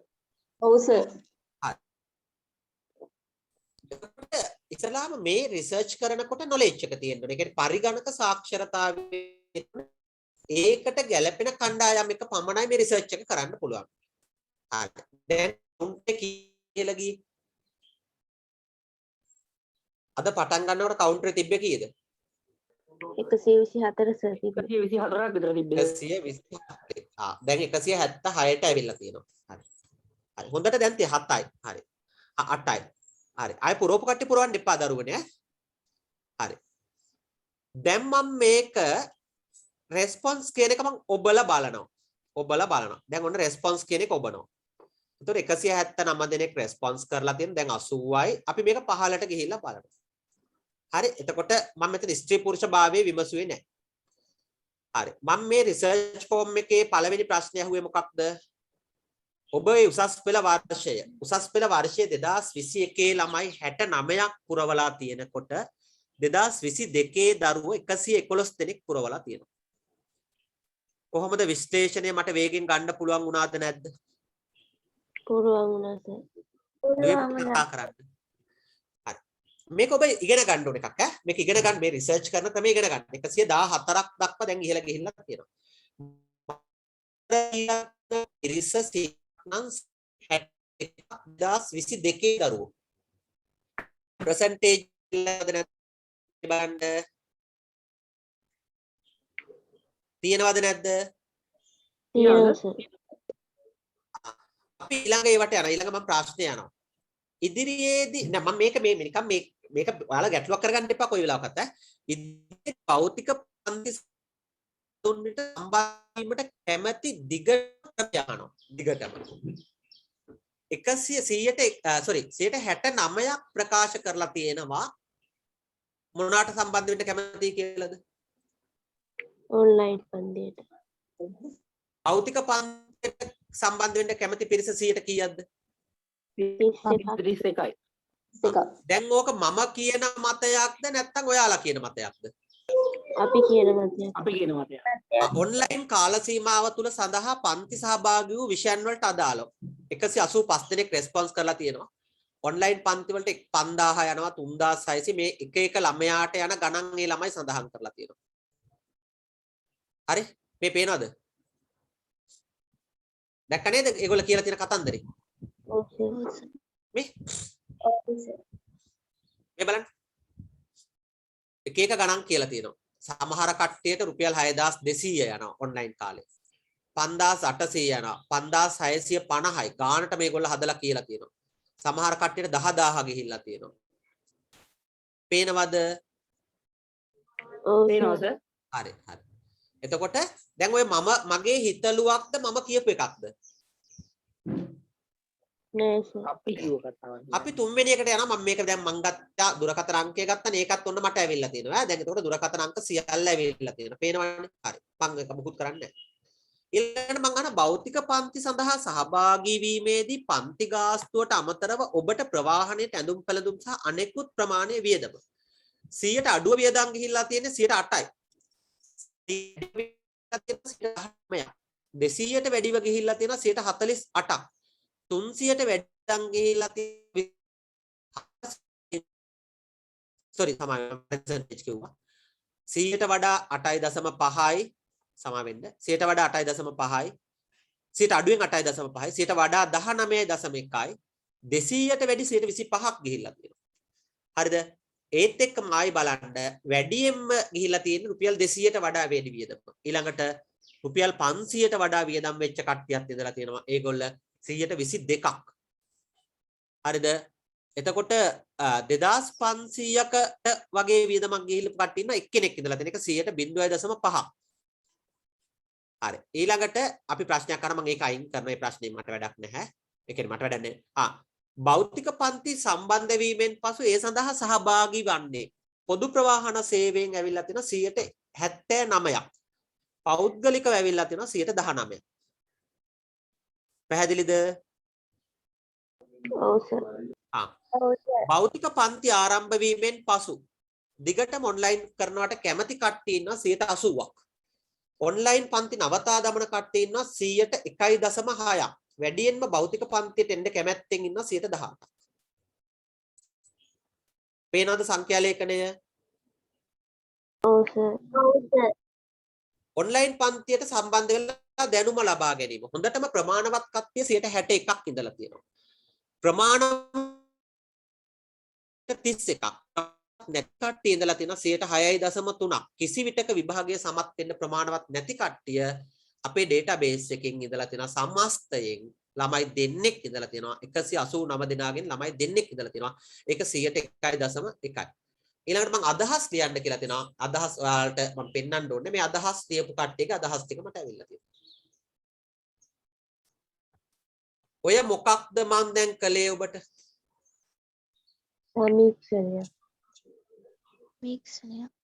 සමීක්ෂණය.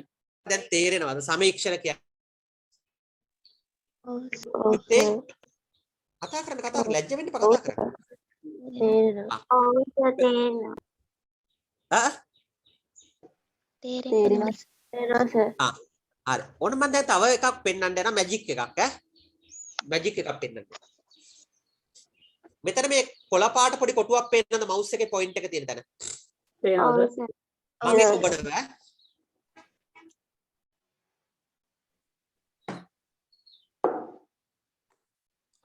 එබුවට පස්සේ මට ඇවිල්ලා තියෙනවා ඔයාලා පුරවපු සියලු අත්තකුරු ටික ඇවිල්ලා තියෙනවා.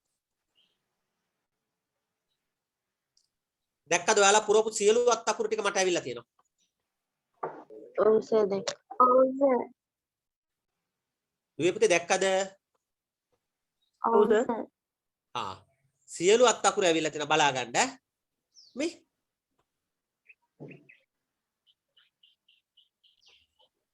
අපට පුළුවන් සමීක්ෂණයේදී සාක්ෂි ඒ කියන්නේ අපි කියන්නේ මේ printed document එකක් හැටියට 192ක් ළමයි තොරතුරු ඉදිරිපත් කරලා තියෙනවා. ඒ තොරතුරු වලින් මම දුරකථන අංක ටිකක් අයින් කරලා දාන්නම් පේන්නේ නැති වෙන්න. දැන් හරි. හරි. ඔන්න ඔබ විසින් ඔබේ සමීක්ෂණය සඳහා ලබා දුන්න අනන්‍යතාවයේ පිළිතුරු.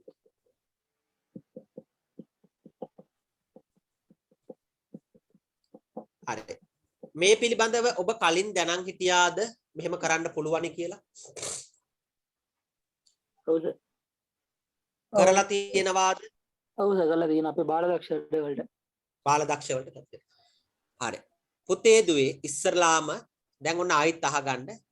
හොඳට අහගන්න. මේක මොබයිල් ෆෝන් එක කරා පුළුවන්.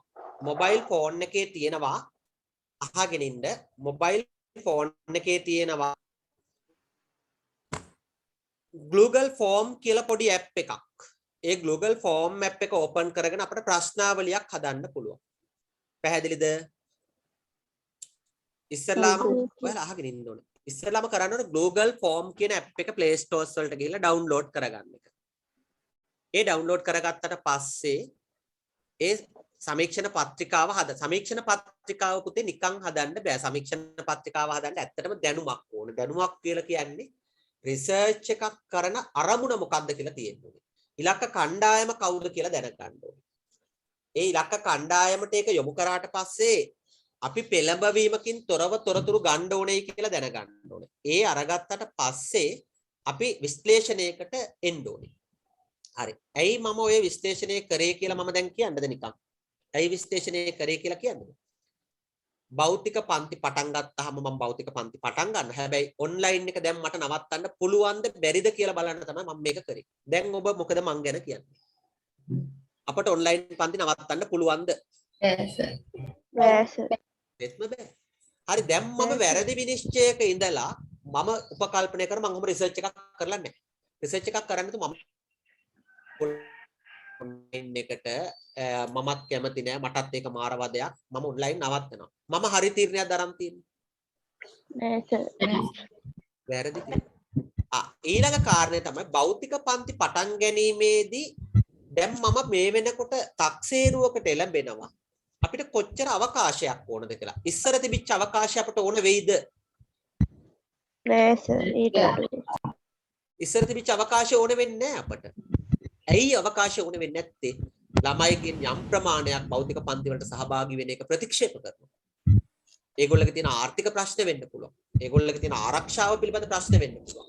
හැබැයි යම් පිරිසක් කැමැත්තෙන් ඉන්නවා. කැමැත්තෙන් ඉන්න පිරිසට අපි සේවාව සපයන්න ඕනේ. අනිවාර්යෙන් කරන්න ඕනේ.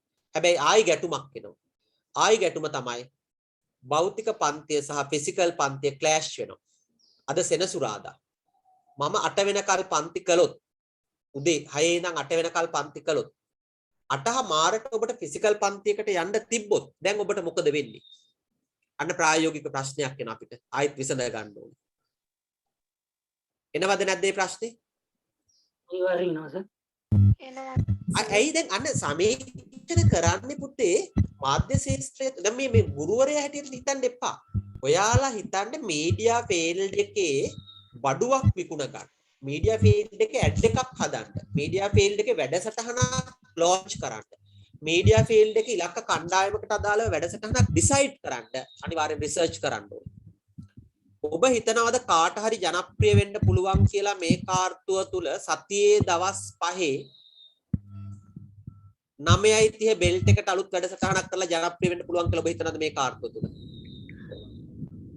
නෑ සර් පුළුවන් වෙයි කියලා හිතනවාද? බෑ සර් දැන් ඔබට තේරෙනවා යමක් තේරෙනවා හේතුවක් තේරෙනවා හරි හේතුවක් තේරෙනවා එතකොට නාඩගම්කාරයෝ පීක් එකේ ඉන්නකොට වෙනත් channel එකකට ඒ පීක් එක කඩන්න නම් එක්ක ඊට වඩා වෙන්න ඕනේ එහෙම නැත්නම් නාඩගම්කාරයෝ වල පීක් එක බහිනකල් ඉන්න ඕනේ ඔබට දැන් තේරෙනවද මම මේ කියන කාරණේ ඔව් සර් දැන් එතකොට ඒ අධ්‍යක්ෂකවරු හා රූපවාහිනියට කණ්ඩායම තමන්ගේ හිතලුවක් හැටියට ඔය ටයිම් එකේ දැම්මද නැත්නම් රිසර්ච් කරලාද ඒක ප්‍රොමෝට් කරගත්තේ රිසර්ච් කරලා ප්‍රොමෝට් කරගත්තා. ඒතර දුවේ පුතේ ඉස්සරම ඔළුව පාවිච්චි කරන්න ඕනේ රිසර්ච් එකක් කරන්නේ තත්ත්‍ය තොරතුරු අවබෝධ කරගන්න. තත්ත්‍ය තොරතුරු අවබෝධ කරගන්න. දැන් මේ මගේ රිසර්ච් එකට අදාළ නොවන එකම ළමයෙක්වත් දත්ත ෆිල් කරලා තියෙනවද? නෑ සියලුම දෙනා මං කාගෙන් දරන් තියෙන ඩේටාබේස් එකේ. පන්ති එන ළමයි අදාළ දරුවන්ගෙන් අරන් තියෙන්නේ. එතකොට වනලා ගහලා නැහැ. මීඩියා කරන්නේ නැති ළමයිගෙන් අරන් නැහැ. මීඩියා කරන ළමයිගෙන් මං අරන් තියෙන්නේ. දැන් මට මේකෙදි කියන්න පුළුවන් ඕනෑම තැනක පැක්ස් රිපෝට් තියෙනවා මල් ළඟ. මට කියන්න පුළුවන් ඔන්ලයින් පන්ති කාලේ ළමයිට මෙච්චරක් වියදම ගිහිල්ලා තියෙනවා. ඇවරේජ් එකක් හැටියට භෞතික පන්ති පටන් ගත්තාම මේගොල්ලන්ට මෙච්චර වියදමක් යනවා. හරි. මම මේ ඔබට පෙන්නන්නේ මේක මීඩියා සිලබස් එක හැබැයි 12 වෙනි පාඩමට යන්න ඉස්සරලා අපිට පොඩි රිසර්ච් කරන්න පුළුවන්. ඔයාලට පුරුදු වෙන්න පුළුවන්. ඔයාලට ටාගට් ගෲප් එකක් එක්ක එකතු වෙලා එකක් ගන්න. හරි. හැබැයි මගේ මේ රිසර්ච් එකෙන් 100%ක්ම මේ මගේ රිසර්ච් එකෙන් 100%ක්ම හරි කියලා අපි කියන්නේ. නමුත් ඒ රිසර්ච් එක තුළින් අපට යම් තීරණ ගැනීම සඳහා අවශ්‍ය කරන මාර්ගෝපදේශ සපයලා තියෙනවා. ඒ මාර්ගෝපදේශ තුළ ඔයාලට මම නැවත මතක් කරන්නම්. දැන් මගේ මතය 2020 උපකාරක පන්ති නැවතිච්ච වෙලාවේ තිබිච්ච ළමයිගේ මානසිකත්වයේ නෙමෙයි දැන් තියෙන්නේ. ඒ මානසිකත්වය වෙනස් වෙලා තියෙනවා. එතකොට 2020 උපකාරක පන්ති නවත්තපු වෙලාවේ ගුරුවරයෙක් හැටියට මම ගත්ත ඩිසිෂන් තීරණ 2021 නැවත උපකාරක පන්ති ආරම්භ කරනකොට භෞතික පන්තියේදී ගන්න ගියොත් වරදිනවා. ඊළඟ කාරණේ ගත්තොත් ආයතන ප්‍රදානින් හැටියට ආයතන ප්‍රදානින් උපකාරක පන්ති පටන් ගන්නකොට නැවත අර ඩිසිෂන් ගන්න ගියොත් වරදිනවා. ඒ වරදිනකොට අපි හරි තැනක ඉඳලා තීන්දුව తీරන ගන්න ඕනේ. පුතේ ඇත්තම කාරණේ ගත්තොත් මම ඔන්ලයින් ප්ලැට්ෆෝම් එකේ පන්තිය කරනවා. ඒත් එක්කම ගත්තාම ෆිසිකල් පන්තියේ මම පිළිගන්නවා විශ්වාස කරනවා. ඔන්ලයින් පන්ති කාමරයට වඩා බොහොම අඩු පිරිසක් මා වටා එකතු වෙනවා. හේතුව ඒගොල්ලෝ ඔන්ලයින් ප්ලැට්ෆෝම් එක වැළඳගත්ත නිසා. ඔන්ලයින් ප්ලැට්ෆෝම් එකෙන් ෆිසිකල් පන්ති කාමරයකට වඩා වැඩියෙන් වැඩ කරන්න පුළුවන් නිසා. අඩුවෙන් ගාස්තු අය කරන නිසා ෆිසිකල් පන්ති කාමරයට අපි වාරෙන් ගිය පන්ති ගාස්තු තව රුපියල්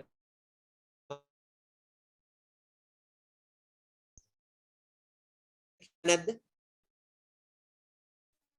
කතා කරන්න කියලා නැද්ද මේ වෙනකොට ඒක?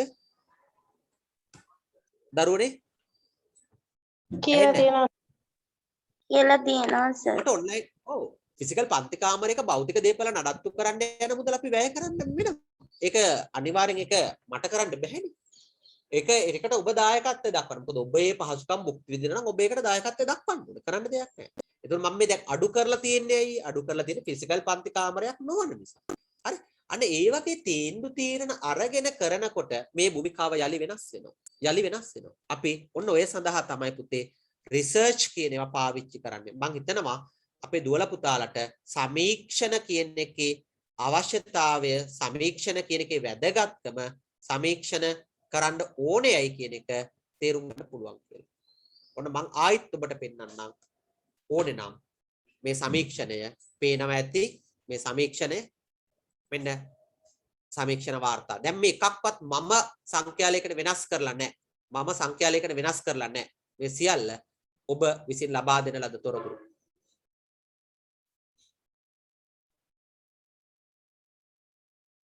මේක හරිය වැදගත් එකක් මෙතන තියෙනවා. ඔන්ලයින් පන්තියට සම්බන්ධ වුණාට පස්සේ ඒගොල්ලෝ ගොඩක් අය කියලා තියෙනවා මේ අනෙක් ඔන්ලයින් පන්ති වලට වඩා මේ මීඩියා ඔන්ලයින් පන්තිය සාර්ථකයි කියලා. ඒකට හේතුව මම ඔබට ඒකට පැහැදිලි හේතුව කියන්නම්. ඇයි මීඩියා ඔන්ලයින් පන්තිය සාර්ථක කියලා කියන්නම්. ඒකට තමයි හේතුව තමයි මම අර සාමාන්‍යයෙන් ටෙක්නොලොජි එකත් එක්ක යන ගුරුවරයෙක් නිසා මගේ වයසත් එක්ක සාපේක්ෂව මම ටෙක්නොලොජි එක වැඩියෙන් පාවිච්චි කරනවා. මම හිතන්නේ ඒ නිසා වෙන්න ඇති ඔයාලා හොඳයි කියලා කියන වැත්තේ. ඒකද හේතුව? ඒකත් එක හේතුවක් සර්. ඊට වඩා අනිත් වලට වඩා මේ විෂය පැහැදිලිව විෂය කරුණු උගන්වනවා සර්. මට ඒක මං හිතුවේ ඇත්තටම අරක තාක්ෂණය පාවිච්චි කරන එක කියලා. මොකද දැන් සාමාන්‍ය සින්දුවක් ඕන වෙනකොට සින්දුවක් අරගන්නවා, ඩොකියුමන්ට් එකක් ඕන වෙනකොට ඩොකියුමන්ට් එක ෂෙයා කරනවා. ඊළඟට ගුරුවත් පොත ඕන වෙනකොට ගුරුවත් පොත ගන්නවා, පේපර් එක ගන්න ඕන වෙනකොට පේපර් එක ගන්නවා. මේ ඕනේ පවගෙන තියෙන මගේ දැනුමත් එක්ක මගේ ෆ්‍රේම් එක හරිනේ. පැහැදිලිද කියන්නේ? වෙන ගුරුවරයෙක් ෆ්‍රේම් එක ගත්තා නම් ඒ ගුරුවරයාගේ ෆ්‍රේම් එක මෙන්න මේ වගේ තියෙනවා. ඔහොම නෙමෙයි තියෙන්නේ. ඔව් සර්. දැන් මේ මටත් එහෙම ෆ්‍රේම් එක හදන්න පුළුවන්. මේ එහෙම ෆ්‍රේම් එක හදන්න පුළුවන් අපට. හැබැයි මේ ෆ්‍රේම් එක මම හරියට අරන් තියෙනවා. ඒ අරන් තියෙන්නේ සබ්ජෙක්ට් එකේ දැනුම. දැන් ඔබට තේරුම් ගන්න පුළුවන් මීඩියා විෂය ඉගෙන ගැනීමම මිනිහෙක් කරන්න කොච්චරක් සාධක බලපානවද කියලා. සබ්ජෙක්ට් එක ඉගෙන ගන්න එකම පුද්ගලයෙක් මිනිහෙක් මිනිහෙක්ම කරන්න බලපානවාද කියන සාධකය. දුවල පුතාලට තේරෙනවද මම මේ කියපු කාරණේ? ඔව් සර්. පුතේ ඒ කියන්නේ හදිස්සි වෙන්න එපා. ඉවසිල්ලෙන් වැඩ කරන්න. ඉවසිල්ල කියලා කියන්නේ ඉගෙන ගන්නවා කියන එක දුවේ පුතේ ශික්ෂණයක්. ඒ ශික්ෂණය නැතුව ඉගෙන ගන්න ගියාම ඒකේ අපිට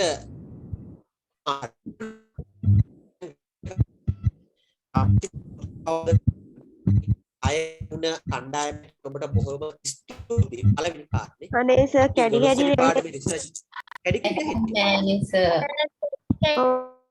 හෙන්නේ නැහැ සර්. හරි ඉන්න. චුට්ටක්.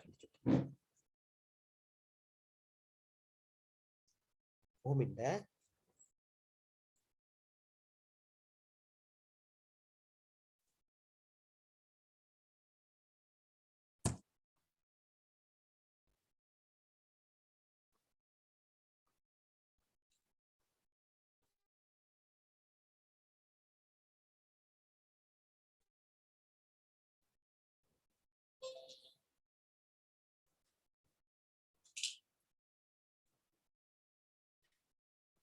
හරි. දැන් ඇහෙනවද ඔයාලට මාව? ඔව් සර් දැන් ඔව් සර්. හරි. ඕක මම අර කිව්ව එකයි දැන් සබ්ජෙක්ට් එක තුලින් අපි යම්කිසි පන්නරයක් ගන්න ඕනේ. සබ්ජෙක්ට් එක දැන් මම මොකද දන්නවද කළේ? මම කරපු වැඩේ තමයි වෙන්න පුළුවන්. මම පාවිච්චි කරන Wi-Fi connection එකක්. Wi-Fi connection එක දැන් මේ වෙලාවේ අද මම ඉන්න climate එක එච්චර සුදුසු climate එකක් නෑ මට. ඒ සුදුසු climate එකක් නැති වුණා පොඩි අඳුරු ගතියක් තියෙනවා. වහින්නේ නෑ. ඊට පස්සේ දැන් මට ඒකේ සිග්නල් ස්ට්‍රෙන්ත් එක එහෙනම් මන්දි ඇති කියලා තේරෙනවා. දැන් ඔයාලගේ කම්ප්ලේන් එකක්. මම ටග් ගාලා කරේ මේ මොබයිල් එකෙන් හොස්පොට් එකක් දාගත්තා iLab එකට. පන්ති ඩිස්කනෙක්ට් කරගන්න නැතුව. අරක ටග් ගාලා ට්‍රාන්ස්මිෂන් එක චේන්ජ් කරගත්තා. දැන් වෙන ට්‍රාන්ස්මිෂන් එක මම ආයෙ දුවන්නේ. හැබැයි කිසිම වෙලාවක ඩිස්ටර්බ් කරගන්නේ නැහැ. පැහැදිලිද මම කියන කාරණේ? ඔව් සර්. ඒකට දුවේ පුතේ මේ සබ්ජෙක්ට් එක දැන් මම ඒකයි ඔයාලට කිව්වේ මම මේ සබ්ජෙක්ට් එක ඉගෙන මම තේරුම් අරගන්න මම මේ සබ්ජෙක්ට් එක ඉගෙන ගන්නේ අවුරුදු 20 ගාණක් වෙනකොට. ඒ කියන්නේ ඇත්තම කාර්යය ඊයේ 16 වෙනිදා ඊයට විශ්වවිද්‍යාලයට ගිහිල්ලා අවුරුදු මං හිතන්නේ 23ක් සම්පූර්ණ වෙන විශ්වවිද්‍යාලයට ඇතුළත් වෙලා. හරි ඊයේ වෙනකොට. එතකොට අපි එතන ඉඳන් මේ ඉගෙන ගත්ත පන්නරය තමයි මේ දැන් ජීවිතේට අපි මේ එකතු කරගෙන යන්නේ. ඒතර මම දුවලා පුතාලාටත් කියන්නේ මීඩියා කියන සබ්ජෙක්ට් එකේ තියෙන පන්නරය ජීවිතයට අරගෙන බලන්න. ඒ අරගෙන බලනකොට ඔයාලට තේරුම් ගන්න පුළුවන් වේවි මේක අපේ ජීවිතය යථාර්ථයක් කරගන්න කොච්චරක් පවර්ෆුල්ද කියන කාරණය. හරි? ඒ බලාත්මකභාවය තේරුම් ගැනීම සඳහා තමයි ඔබට බුද්ධිය කියන එක තියෙන්න ඕන. බුද්ධිය කියන එක නැති වුනහම අපි ගොඩක් ගැටුම් වලට යනවා. ඒ ගැටුම් වලට යන්නේ නැතුව අපි රැඳිලා ඉන්න ඕන බුද්ධිමත් භාවය තුල. එහෙමනම් අපි ඔන්න අපේ ඊළඟ වැඩේට සම්බන්ධ වෙනවා. හරි. රිසර්ච් එක සම්බන්ධයෙන් කරපු තොරතුරු තව මොනවා හරි ඔබට අහන්න ඕනද? ග්ලෝබල් ෆෝම් එක ගැන තව දැනගන්න ඕනද? ඕන කෙනෙක් ඉන්නවනම් කියන්න. ඒක ඇප් එක ගන්න තෝ ෆෝන් එකෙන් යන්නත් පුළුවන් නේද? ෆෝන් එකෙන් යන්න පුළුවන්. ඇප් එක අරගත්තාම අපට අර ඩේටාබේස් එක සේව් වෙන්න Google ෆෝම් එකක් හදනකොට ඊළඟ කාරණේ ගත්තාම මොනවාද අපි කියන්නේ Excel sheet එකක් හදා ගන්න පුළුවන්. ඊළඟ කාරණේ ගත්තාම Excel sheet එකට අමතරව දුවේ පුතේ මේකක්ද දත්ත විශ්ලේෂණය ඔටෝ හදා ගන්න පුළුවන්. ඒ ඇප් එක ගත්තට පස්සේ එහෙම කරන්න පුළුවන්. එතකොට ඔබට පුළුවන් යම් ආකාරයක මේ ඩෙස්ක්ටොප් සයිට් එක තියෙනද? මේ ඩෙස්ක්ටොප් මෝඩ් එක ඔන් කරාන් පස්සේ ඔය කියන වැඩ ඔක්කොම කරගන්න පුළුවන්. පුළුවන්. එතකොට ඒකේදී ඊළඟට කාරණේ මේක බලන්න ඕන YouTube එකේ නිකමට සර්ච් කරලා බලන්න Google ෆෝම් එකකින් සමීක්ෂණයක් කරන්නේ කොහොමද කියලා පොඩි වීඩියෝ තියෙනවා. මම කරපුවා නෙමෙයි එක එක්කෙනා කරපුවා. Google ෆෝම් එකක් යොදාගෙන අපි සමීක්ෂණයක් කරන්නේ කොහොමද කියලා වීඩියෝ තියෙනවා. එතකොට ඔබට වුණත් පුළුවන් කිසියම් තැනක් පිළිබඳ හිතලු වලට වඩා හිතලුවක් කියලා කියන්නේ දැන් එක එක්කෙනා හිතලා තීරණ ගන්නවට වඩා රිසර්ච් කරලා තීරණ දෙන්න පුළුවන්කමක් තියෙනවා. එතකොට හිතලුව කියලා කියන්නේ එකක්, රිසර්ච් කරනවා කියලා කියන්නේ තව එකක්. ඔයාලට පැහැදිලිද දරුවෝ? ඔව් සර්. ඔව්. එතකොට මේ ඒක හරියට නිකන් කරලා බලන්න ඔබට බැරි කමක් නැහැ. මොකද මේක හරියට ඉගෙන ගත්තාම ඔබට පුළුවන් යම් ආයතනවල ආයතන කියලා කියන්නේ ටියුෂන් ආයතන නෙමෙයි. අපි හිතමු යම්කිසි භාණ්ඩයක් සම්බන්ධයෙන් පරිභෝජනය කරන ග්‍රාහකයින්ගේ තොරතුරු මැනගන්න. දැන් උදාහරණයක් ඇටියට ඔබට පුළුවන් යාළුවෝ කණ්ඩායමක් එක්ක ඉන්න ගෲප් එකක ඒගොල්ලන්ගේ ගෙවල් වල පාවිච්චි වෙන තේකොළ වර්ගය පිළිබඳ සමීක්ෂණයක් කරන්න. කිරිපිටි වර්ගය පිළිබඳ සමීක්ෂණයක් කරන්න. ඊළඟට ගත්තාම ආහාර පාන ගන්න නම් ඒ ආහාර පාන ගන්න අය පිළිබඳ සමීක්ෂණයක් කරන්න. ඒගොල්ලගේ පවුලේ ජීවත් වෙන සංඛ්‍යාව සහ ඒ සංඛ්‍යාවේ අධ්‍යාපනික මට්ටම් පිළිබඳ සමීක්ෂණයක් කරන්න. ඊළඟට ගත්තාම ඒ අයගේ රෝගීන් ඉන්නා නම් රෝගී පවුල් වල ස්වභාවය පිළිබඳ සමීක්ෂණයක් කරන්න. පුතේ සමීක්ෂණ කරනකොට අමතක කරන්න එපා අතිශය පෞද්ගලික තොරතුරු අපි විමසන්නේ නැහැ. ඒ කියලා කියන්නේ අතිශය පෞද්ගලික තොරතුරු විමසන්නේ නැහැයි කියලා කියන්නේ දැන් උදාහරණයක් හැටියට ගත්තොත් එහෙම දැන් නිකන් ඇහුවොත් එහෙම අපිට අහන්න බෑ ඔබේ කීවෙනි විවාහයද මේ තියෙන්නේ කියලා අපිට අහන්න සදාචාරාත්මක අයිතියක් නැහැ. ඊළඟට අපට අහන්න අයිතියක් නැහැ ඔබේ මාසික ආදායම කීයද කියලා අහන්න අයිතියක් නැහැ. එතකොට ඒ වගේ ඒවායිද අපි කරන්නේ මාසික ආදායම අහනවා වෙනුවට අපි අහනවා ගොඩක් වෙලාවට දැන් ඔබේ ආදායම කොයි සීමාවටද අයත් වෙන්නේ? 30000 40000 40000 සාමාන්‍ය වයස අහන්නේ නැහැ. ඒ වෙනුවට අපි කරන වැඩේ තමයි ඔබ අයිති වෙන වයස් කාණ්ඩය අහනවා.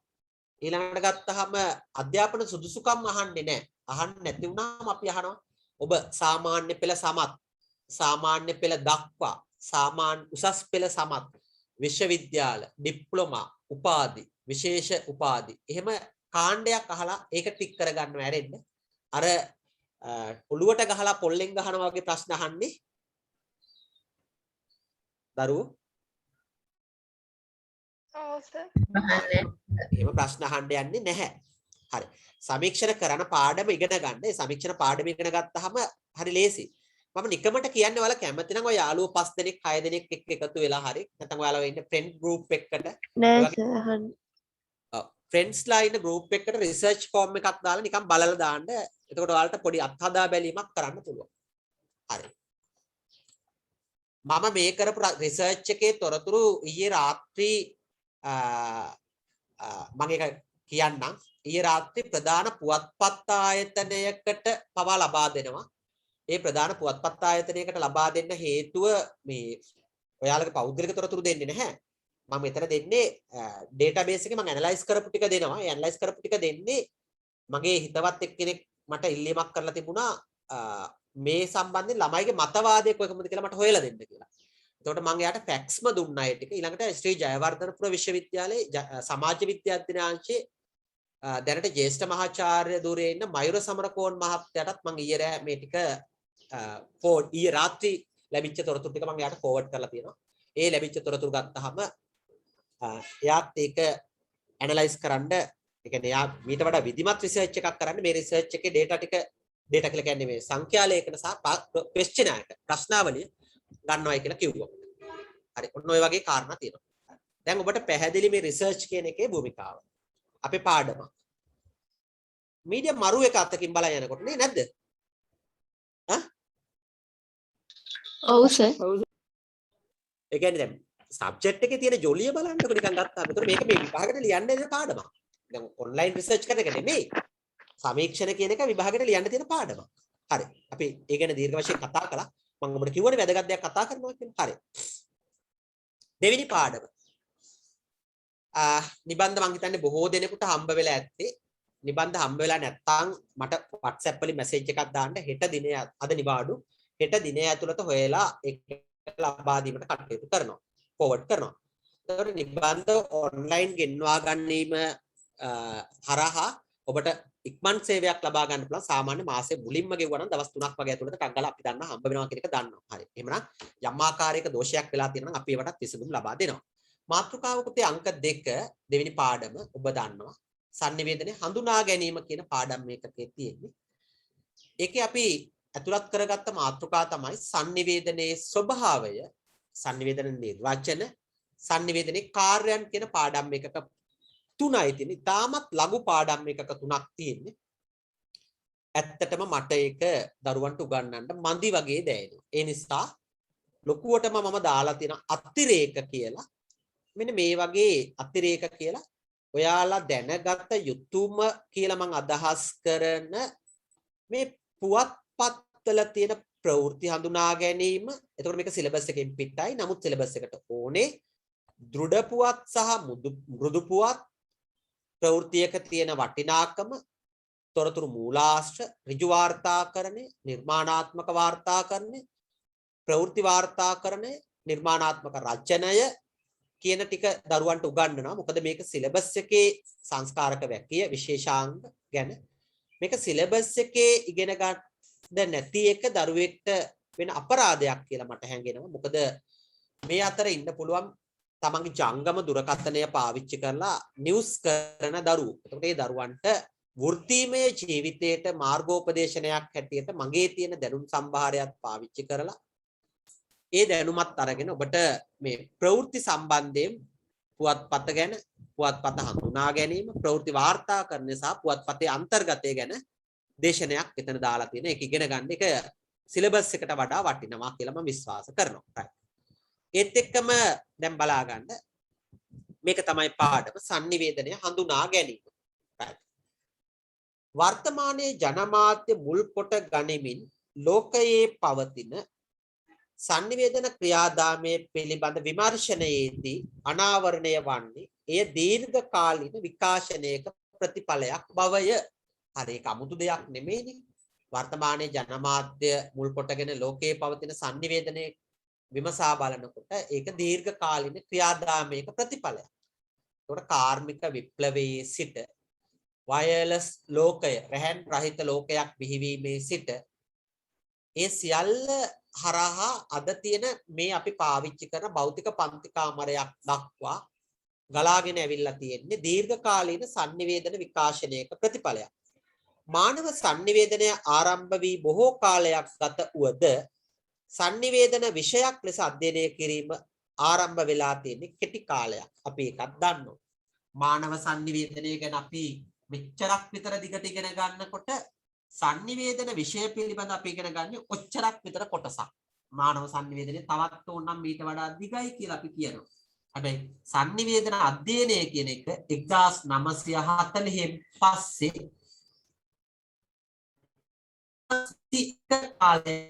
කාලය තුල වසර සාමාන්‍යයෙන් 60ක විතර කාලයක් තුල තමයි අපි ඉගෙන ගන්න. ඒ 60 තුල මොකක්ද උනේ කියලා අපි එතනදී ඉගෙන ගන්න. sannivedana යන සංකල්පයෙන් විග්‍රහ වන්නේ එක් පුද්ගලයෙකු විසින් තවත් පුද්ගලයෙකුට හෝ කණ්ඩායමකට අදහස් සහ තොරතුරු හුවමාරු කර ගැනීම. sannivedana කියන එකේ මූලික අර්ථය එක පුද්ගලයෙකු විසින් තවත් පුද්ගලයෙකුට හෝ කණ්ඩායමකට අදහස් සහ තොරතුරු හුවමාරු කර ගැනීම. එය sannivedana යන්නේ මූලිකම අදහස. නමුත් වර්තමානයේදී sannivedana යන්නේ ඉහත මූලික අදහසට වඩා විස්තීර්ණ බවක් පෙන්눔 කරලා තියෙනවායි කියලා හිස්තැනක් තියලා තියෙනවා. අපි එහෙනම් ඒ හිස්තැන පුරවා ගැනීමට කටයුතු කරමු. හරි. පෑන් අතට අරගෙන ලියන්න පටන් ගන්න. හරි. අද වෙන විට පිටු අංකය 4 අද වන විට sannivedanaya යන්නේ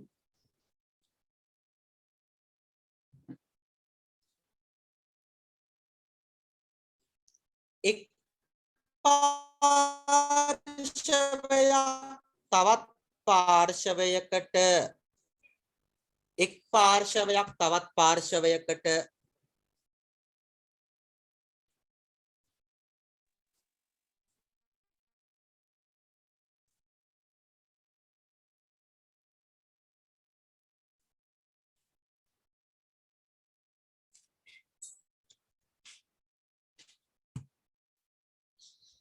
කෙරෙන තොරතුරු හුවමාරුව ඉක්මවා ගිය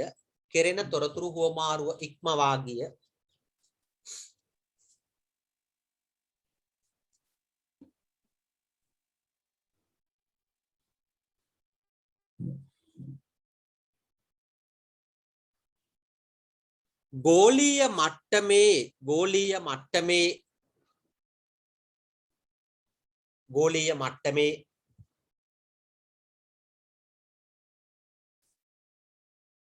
පුළුල් අවකාශයක් තුල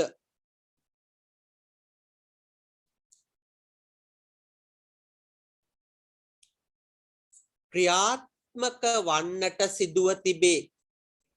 ක්‍රියාත්මක වන්නට සිද්ධ වෙලා තියෙනවා.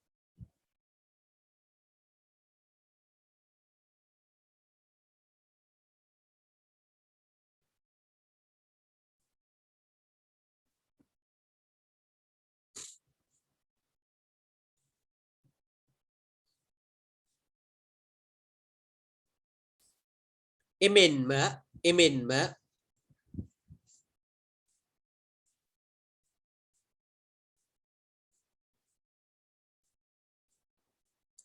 sannivedana තාක්ෂණය හේතුවෙන්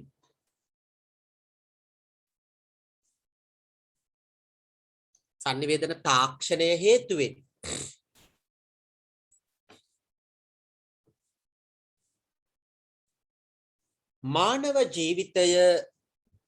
මානව ජීවිතය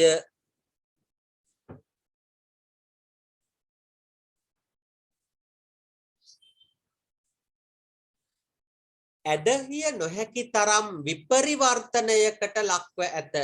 අදහන්න බැරි තරමට විපරිවර්තනයකට ලක් වෙලා තියෙනවා.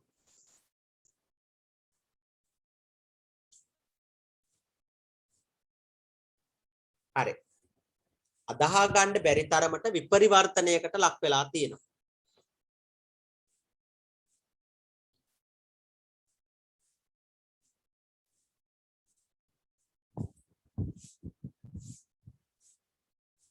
ඔහොම උතර චුට්ටක් ඉඳලා අහගන්න දුවේ පුතේ. ඔබ ඉගෙන ගන්නේ කලා විෂය ධාරාව හෝ තාක්ෂණ විෂය ධාරාව වෙන්න ඇති. අමතක කරන්න එපා. ඒ කලා හෝ තාක්ෂණ විෂය ධාරාවේ ඔබට පොළවේ පය ගහලා ඉන්න ඕන තැනක් තියෙනවා නම් ඒ කියන්නේ අපි නිකන් ගත්තාම මේකේ පය ගහලා ඉන්න ඕන තැනක් තියෙනවා නම් හරියටම තේරුම් ගන්න ඒ තැන කොතනද කියලා අඳුන ගන්න එක. එතකොට දැන් ඔබේ වයස අවුරුදු 18ක් වගේ කාලය නම් ඔබ කඩාගෙන බිඳගෙන බුද්ධිමත්ව මේ සොසයිටි එක තුල තියෙන ටෙක්නොලොජි එක ඔබේ ජීවිතයට අත්පත් කරගත්තේ නැත්නම් ඔබට බැරි වෙනවා ඒ සමාජය තුල තව අවුරුදු 20ක් 30ක් 40ක් ගියාම දිග්විජය කරන්න බැරි වෙනවා. දැන් මම නිකන් කිව්වොත් එහෙම මම sannivedana ඉගෙනගෙන නැත්නම් මට මේ තාක්ෂණික මෙවලම් හසුරවීමේ හැකියාව නැත්නම් ඒත් එක්කම ගත්තාම නවීන තාක්ෂණයට අදාළව මම යාවත් කාලීන වන්නේ නැත්නම් දැන් මගේ වයස අවුරුදු 40ක් වෙනකොට මට සිද්ධ වෙනවා වෙනත් කාගේ හරි සහායක් පතන්න. හැබැයි කිසිම දවසක මට එහෙම සහායක් පතන්න ඕන වෙන්නේ නැත්තේ මෙම යාවත් කාලීන වෙන තාක්ෂණයත් එක්ක මම ඉදිරියට යන නිසා. එතකොට මට එහෙම ඉදිරියට යන්න පුළුවන් වෙලා තියෙන්නේ මම කිසියම් දවසක ජීවිතේ නිවැරදි තීරණයක් අරගෙන sannivedanaya හා මාධ්‍යඥයනේ හේවත් විශ්වවිද්‍යාලයේ ජන sannivedanaya හදාරනවා කියලා තීරණය කළා. විශ්වවිද්‍යාලයෙන් ඒකට අදාළව විශේෂවේදී උපාධිය හදාරලා ඊට පස්සේ අවුරුදු 25න් පස්සේ ජීවිතයේම උපාධියෙන් පස්සේ sannivedana අංශයට කැපකිරීම මත මට දැන් පුළුවන් වෙලා තියෙනවා මේ සබ්ජෙක්ට් එකත් එක්ක තාක්ෂණයත් එක්ක දවසින් දවස අර අපි නිකන් කියන්නේ මොකද ලනු වැලක යනවා වගේ ඉහළට දවසින් දවස මේ ටෙක්නොලොජි එක අප්ඩේට් වෙන්න අපි ඉහළට යන එක තමයි අපි කරන්නේ. එහෙම නැති වුණොත් ඔබට සිද්ධ වෙනවා යම් දවසක නවතින්න. හරියට කොයි වගේද කියලා ගත්තොත් ස්මාර්ට් ජංගම දුරකථනයක් අම්මගේ අතට දීලා අම්මා මේකේ ෆෝන් එකේ නම්බර් එකක් සේව් කරන්න කියලා ඔබ පුළුවන් නම් දෙන්නකෝ බලන්න. මම මේ කියන කාරණේ ඔබට පැහැදිලිද? අම්මා තාත්තා මේ සඳහා තියෙන සාක්ෂරතා මට්ටම කොයි වගේද? ප්‍රමාණවත්ද? අඩුයි සර්. ප්‍රමාණවත් නොවෙන්න පුළුවන් සර්. මම කියන්නේ ප්‍රමාණවත්ද? මම කියන්නේ නම්බර් එකක් සේව් කරනවා කියලා කිව්ව මම කිව්වේ ප්‍රාථමිකම තැන. මේ ඉන්න ප්ලැට්ෆෝම් එකේ ප්‍රමාණවත් නොවෙන්න පුළුවන් සර්. ඒක තමයි ප්‍රමාණවත් නොවෙන්න පුළුවන්. හරි. එතකොට දැන් මම කිව්වේ නම්බර් එක සේව් කරනවා කියලා කිව්වේ ප්‍රාථමිකම තැන කියලා දුවල පුතාට මම කිව්වනේ.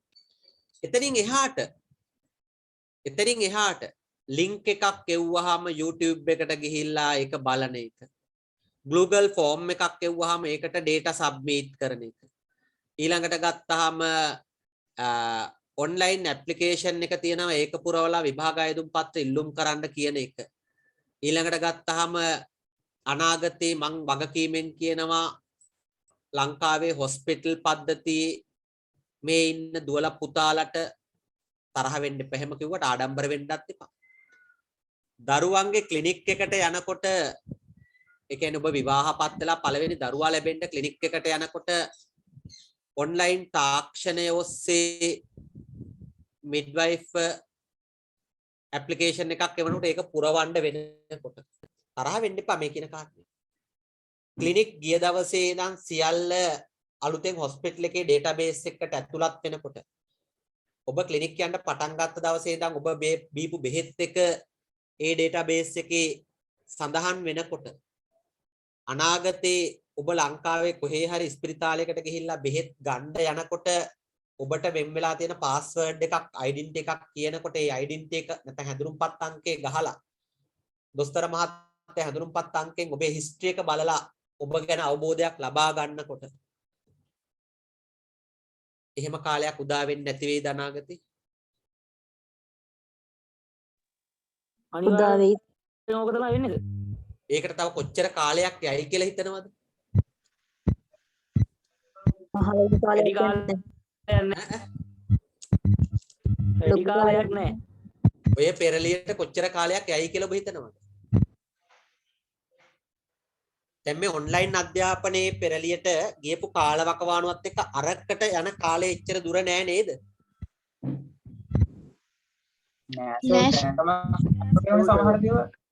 ඒක තමයි. තාම දැනටත් එහෙම දේවල් වෙමින් පවතිනවා. එතකොට අමතක කරන්න එපා මේක ගොඩක් දේවල් හොස්පිටල් වල වෙන්නේ එහෙමයි සර්. දැන් ගොඩක්ම සර් හොස්පිටල් වල යන්නේ එහෙමයි සර්. අපේ ID එකක් හදනවා. ඊට පස්සේ අපේ ගැන කියන්නේ මොන ලෙඩේ තිබුණත් ඒගොල්ලෝ දන්නවා කලින් ඉඳලම බෙහෙත් ගත්තද මොනවාද කියන එක. දැන් හැම හොස්පිටල් එකම එහෙමයි සර් යන්නේ. database එකට යනවා සියලු තොරතුරු. ඔව් සර්. එතකොට ඔබ බෙහෙත් ගන්න කාලේ නෙමෙයි මේක තියෙන්නේ. මේක ලේ දුන්න මිනිස්සයා ලේ දුන්න මිනිස්සයාගේ මේ රිසල්ට් ගෙනවනේ අනිත් දවසේ අයමුතුෙන් කතා කරන දෙයක් නැහැ නේද? SMS එකක් දෙන්නේ. ඒ කියන්නේ බ්ලඩ් ඩොනේෂන් තියෙන්නේ. ඔව්. බ්ලඩ් ඩොනේෂන් එකේ ඉතින් සියලු ඩීටේල්ස් එනවනේ පළවෙනි පාරද දෙවෙනි පාරද හැමදේම. ඒ දුන්න එක එනවා. හරි. ඕක පුතේ නීතිය පැත්තටත් යනවා. පොලිස් දෙපාර්තමේන්තුවත් ඕක වැළඳ ගනිමින් යනවා. එතකොට පොලිස් දෙපාර්තමේන්තුවේ ඊළඟ database එකේ තියෙන දේ තමයි ඔබ රියදුරු බලපත්‍රය හරහා කරන වැරදි ටික ආයි මේ කාටවත් මේවා කරන්න ඕනේ නැහැ. පොලිස් නිලධාරීන්ගේ අතට ඉස්සරහට එන ජංගම දුරකථනය. ඒ ජංගම දුරකථනය තුළ ඔබේ හැඳුනුම්පත් අංකය ලයිසන් එකilla ලයිසන් අංකයේ නිලධාරියා ගැහුවාම ඔබ මොන જાතියකෙද්ද කියලා පොලිස් නිලධාරීන්ට ඒ කියන්නේ ඔබේ වෘත්තිය, ඔබේ තක්කඩි බව, ඔබේ හොරමැරකම් කලින් දාලා තියෙන බී රිපෝට් වල වාර්තා සියල්ල ඒ නිලධාරියට පාරේ ඉඳන් විනිශ්චය කරන්න පුළුවන් කමක් ලැබෙනවා. තේරුම් ගත්තද මන් දන්නේ. ඔව් සර් ඔව් සර්. තේරුණා සර්. ඒකට වැඩි කාලයක් යන්නේ නැහැ. පුතේ ඒකත් එක්ක මේ කියන භූමිකාවත් එක්ක දැනගෙන ඉන්න. එතකොට දැන් සමහර වෙලාවට කියන්නේ ඉතින් ඕක මීඩියා ඉගෙන ගන්න ඕනේ ඕක දැනගන්න. ඉතින් අපිට ඒක දැනගන්න පුළුවන් කියලා. නෑ මේ සාක්ෂරතාවයෙන් තමයි අපි මේ පිළිබඳව අවබෝධයෙන් ජීවත් වෙන්නේ. ඒක තමයි අපේ ශික්ෂණය. එතකොට ඒ සාක්ෂරතාවයේ අධ්‍යාපනය ලැබලා තියෙනවා නම් ඔබට පුළුවන් වෙනවා අන්න ඒ වගේ ඊළඟට ඒවට අදාළ රැකිය අවස්ථා බිහි වෙනවා. ඒවට රැකිය අවස්ථා බිහි වෙනවා කියලා කියන්නේ මේ දත්ත පද්ධති සකසන්න, ඒ දත්ත පද්ධති කියවන්න, ඊළඟට ගත්තාම ඒවා පිළිබඳ අවබෝධයක් ලබා ගන්න. දැන් මට පහුගිය දවස්වල ඕන වෙලා තිබුණා සෝෂල් මීඩියා වලට ඇඩ්වර්ටයිසින් කරන්න දාන්න ළමයි කීප දෙනෙක් දැනුත් මේ අද يعني ඊයේ පෙරේදත් මට කතා කරලා කියනවා වෙබ්සයිට් කරන ආයතනයකින් සෝෂල් මීඩියා කැම්පේන් කරන, ලයික් පේජස් හැන්ඩල් කරන, ඊළඟට ගත්තාම ප්‍රොමෝෂන් කරන්න දන්න කවුරු හරි තරුණ ළමයි ඉන්නවා නම් තරුණ ළමයි 4-5 දෙනෙක් මට හොයලා දෙන්න කියලා. එතකොට ඒ වගේ ළමයි දැන් රැකියා ශාස්ත්‍ර වලට ඉල්ලනවා. එතකොට දැන් මේ සබ්ජෙක්ට් වල තියෙන භූමිකාව ඒක. එතකොට අපි මේ ක්‍රමානුකූලව සියල්ල කරගෙන යන්නේ. එතකොට එහෙම ළමයිට රැකියා අවස්ථා තියෙනකොට දැන් පහුගිය කාර්තුව ගත්තාම පහුගිය කාර්තුවේ ග්‍රැෆික් ඩිසයිනින් අරවා මේවා පරිගණක ආශ්‍රිත මෙවලම් කරන්න පුළුවන් කට්ටියට තියෙනවා රැකියා. ඒවා බැරි කට්ටිය ගෙදර ඉන්නවා. එතකොට ඒ කට්ටියකින් අහනකොට ඔයාට මොනවද කරන්න පුළුවන්? නෑ මං ඉතින් O level කරලා තියෙනවා. A level උත් වැඩ තුනක් පාස් වෙලා ඉන්නවා. මේ පරිගණක පුළුවන්ද? බැව්වා බෑස්. ඊළඟට ගත්තාම මේ අඩුම තරමේ ටයිප් සෙටින් කරන්න ඒක දන්නෙත් නෑ. ඊමේල් ඉන්ටර්නෙට් ගැන ඒවා මන් දන්නේ නෑ. අපි ඉගෙන ගත්තේ නෑ නේ ඒ කාලේ. එතකොට දැන් එයාගේ රැකියාවකට යන්න තියෙන අවස්ථාව තියෙනවද එයාට? නෑ සර්. කොහෙත්ම නෑ. දැන් ඊයේ පෙරේදා මම සේවය කරන ආයතනයේදී මම කෙලිම මට සේවක 3-4 දෙනෙක් ඒ කියන්නේ මම ඉල්ලා තුන මට සේවක දෙන්නෙක් ඕන වෙලා තිබුණා මම ඉල්ලුවා. ඉල්ලනකොට මම ආපහු හරවලා හරිනවා දෙන්නෙක්ව. ඒ කියන්නේ එපයි කියලා හේතුව ප්‍රතික්ෂේප කරන හේතුව පරිගණක පිළිබඳ මූලික දැනීම නැත. එබැවින් ඔහු මාගේ සේවා කටයුතු සඳහා යොදාගත නොහැක. කරුණාකර එම නිලධාරියා බාර අරගෙන නිලධාරිනිය බාර අරගෙන වෙනත් නිලධාරිනියක් ඒ සඳහා මට සුදුසු දෙන්න මම ඇයව පරීක්ෂා කරලා ලක් කරලා සුදුසු නම් මම රඳවා ගන්නම් කියලා මම ලියලා ඇරියාම ඇත්තට මේ හරවලා ඇරිලා පරිගණක පිළිබඳ ඔන්ලයින් Google form එකක වැඩ කරන්න පුළුවන් Google database එකක වැඩ කරන්න පුළුවන් call එකක් දෙනකොට email එකක් read කරන්න පුළුවන් email එකක් forward කරන්න පුළුවන් දෙන email එකකට යවා ගන්න පුළුවන් කෙනෙක්ව බදව ගන්නට තීරණය වුණා. දැන් පැහැදිලිද මම මේ කියන කාරණේ? ඔබේ අනාගත රැකියාව අවශ්‍ය වෙන්නේ කොතනද?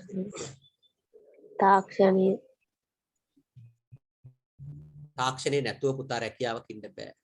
තරහ වෙන්න එපා. ඒ කියන්නේ තරහ වෙන්න එපා කියලා කියන වලට තරහ වෙන්න දෙයක් නැහැ. කරුණාකරලා මේ ටෙක්නොලොජි එකත් එක්ක අතපත ගාලා එන ගන්න නැතුව, හා ගන්න නැතුව, නා ගන්න නැතුව මේකේ තියෙන හැම දෙයක්ම තාම Gmail account එකක් හදලා නැත්නම් කරුණාකරලා Gmail account එකක් ඉක්මනට හදා ගන්න. මොකද Gmail account එක කියලා කියන්නේ ලංකාවේ ජීවත් වෙනකොට identity තියෙන්න ඕන වගේ global society එකේ ජීවත් වෙනකොට තියෙන්න ඕන identity එක තමයි Gmail account එක කියලා කියන්නේ. මම හරිද වැරදිද? හරි සර්. හරි සර්. ඈ බලන්න මම කොහොමද ඒක විනිශ්චය කරන්නේ ලංකාවේ ජීවත් ඈ හරි සර්. ලංකාවේ ජීවත් වෙනකොට අපිට Gmail එක නැතුව ජීවත් වෙන්න පුළුවන්. sorry identity එක නැතුව ජීවත් වෙන්න පුළුවන්ද? නෑ සර්. බැරි ඕන මගුලකට ගියොත් identity එක එතකොට global society එකේ airport එකෙන් plane එකට නගින්න ඉන්න තැන ඉඳන් හරිද දුවේ පුතේ? බඩුවක් ගන්න යන තැන ඉඳන් ඒගොල්ල ඊළඟට කතා කරන්නේ Gmail account එකත් එක්ක ඒගොල්ල කරදෙන්න. දැන් ඔබට පැහැදිලිද මම මේ කියන කාරණේ? ඔව් සර්. හරි. අපි මේ සටහන ලියාගමු. මම මේ ඔය කිව්වේ ඔබට හිතට දැනෙන්න ඕන කොටසක්. ලියාගන්න. එසේම ජනමාධ්‍ය හා වෙනම ඡේදකින්ද සර්? ඡේදයකට ගන්න ඡේදයකට. එසේම ජනමාධ්‍ය හා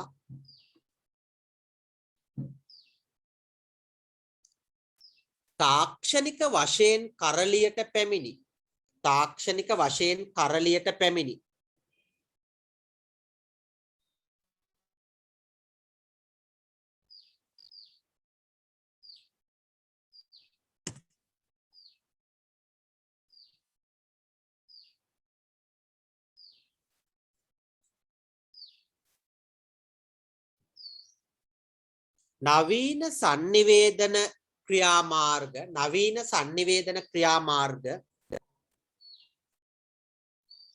නවීන sannivedana ක්‍රියාමාර්ග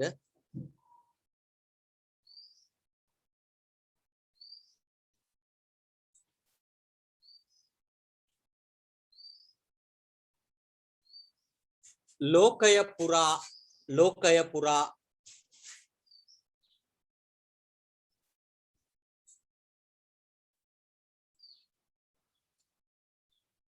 නව රැකියා ජාලයක් නිර්මාණය කර ඇත.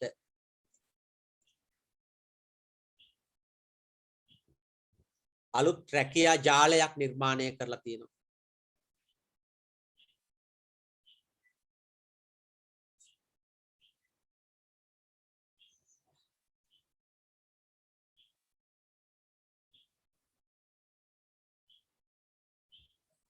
එය එය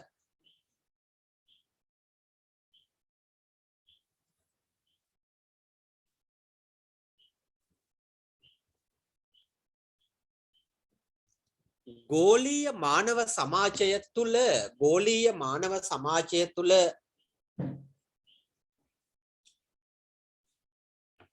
නව පරිච්ඡේදයකි අලුත් පරිච්ඡේදයක් ගෝලීය මානව සමාජය තුළ නව පරිච්ඡේදයක්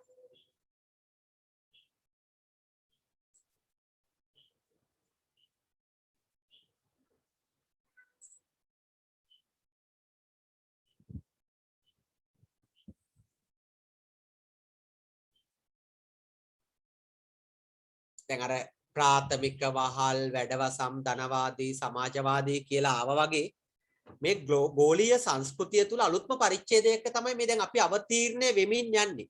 ඒ පරිච්ඡේදය තුළ දුවේ පුතේ මේ රැඳිලා ඉන්න නම්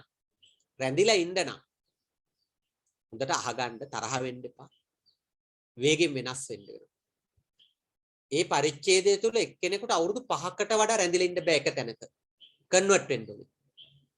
ඒ කියලා කියන්නේ ඒ පරිච්ඡේදය තුළ අපි අවුරුදු අපේ දැනුම තියාගෙන අපි අවුරුදු 25ක් එතන එහෙම ඉන්නවා කියලා හිතන්නකෝ. අපි යල් පැන ගිය කණ්ඩායමක් බවට පත් වෙනවා.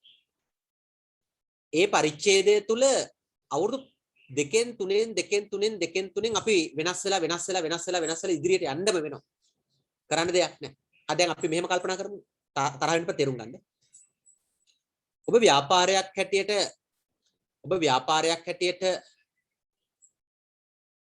එළවලු කඩයක් කරනවා කියලා හිතන්නකෝ.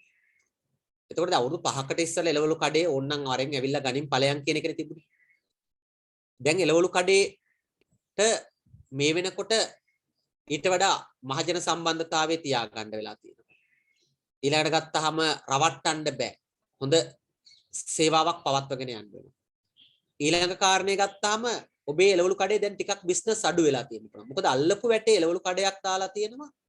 ඒ එළවලු කඩේ ඔන්ලයින් බිස්නස් කරන් යනවා. එතකොට ඒ කඩේට දැන් ඔබේ කඩේට ඔබ සතුටින් ඉන්න අපේ කඩේට නම් මිනිස්සු එනවා කිසි කරදරයක් නැහැ. හැබැයි ඔබේ කඩේ සේල් එක දවසකට රුපියල් 50000යි නම් කරන්නේ. අල්ලපු කඩේ කෙනා මිනිස්සු එන්නෙත් නැතුව ලක්ෂයක සේල් එකක් කරනවා. වෙන්න පුළුවන්ද බැරිද? පුළුවන් සර්. හරි. එතකොට එයා හිමීට ඔන්ලයින් සේල් එකක් කරනවා. එතකොට ඔබ හිතාගෙන ඉන්නවා නෑ අපේ එකට ඉතින් මිනිස්සු එනවානේ. එතකොට ඔබේ එකට එන මිනිස්සුන්ගේ ස්වභාවයට වඩා ඔබ එතන දෙන්නේ ලුණු කිලෝ එකක් රුපියල් 170ට වෙන්න පුළුවන්. හැබැයි අල්ලපු කඩේ කෙනා ලුණු කිලෝ එකක් 200ට විකුණලා හොඳ හිතක් තියාගෙන කීර්ති නාමයක් තියාගෙන ඉන්නවා. එයාට සල්ලි බැර වෙන්නේ ක්‍රෙඩිට් කාඩ් එකට. ක්‍රෙඩිට් කාඩ් එකට බැර වෙන්නේ WhatsApp වලින් කඩේට ෆොටෝ එක එවනකොට කඩේ එක්කෙනා බිල් එක කරලා හොඳම ලුණු වලින් තෝරලා එකම බී ලුණු ගෙඩියකවත් නරක නැති හොඳම ලුණු ටික තෝරලා ඒක බෑග් එකට දාලා හරියට කිලෝ එක කරලා සුදු ලුණු ගෙඩිය හොඳට පොතු ඇරලා ලස්සනට සුදු ලුණු වල එකම විකක්වත් නරක් වෙච්ච නැති ගෙඩි ටික තෝරලා අරකට දාලා එළවලු ටික හොඳට තෝරලා අරයා ඒක ලස්සනට පාර්සල් කරලා මොකද ડોකියුමන්ට් එක අපි කියන්නේ පාර්සලේ ට්‍රාන්ස්පෝර්ට් කරන්න තව රුපියල් 100ක් හරි 150ක් හරි බයිස්කලයටත් දාලා අර පාර්සලේම ගිහිල්ලා ගෙදරට දීලා එනවා සත පහක්වත් ගණදරු කරන්නේ ක්‍රෙඩිට් කාඩ් එකෙන් පේමන්ට් එකක් අරගෙන වෙනවද නැද්ද? වෙනවා සර්. ඒකෝට දැන් ඔබ සාම්ප්‍රදායික එළවලු කඩයක් අරගෙන ඉඳලා ඔබ හිතුවොත් දිනු වෙන්න පුළුවන් කියලා ඔබට ඒ එළවලු කඩේ සාම්ප්‍රදායික එළවලු කඩේ කෙටි කාලයයි නෙමෙයිද පවත්වාගෙන යන්න පුළුවන්. ඔව් සර්. කෙටි කාලයක්. ඉතින් මම මේක තමයි මේ කියන්නේ අපි වෙනස් උනේ නැත්තම් අපිට මේක කරගෙන යන්න බැරි වෙනවා. ඉල්ලුමට අනුව සැපේම දෙන්න ඕනේ. ඉස්සරලාම ඉල්ලුම හොයාගෙන ඉන්න. ඉල්ලුම හොයාගෙන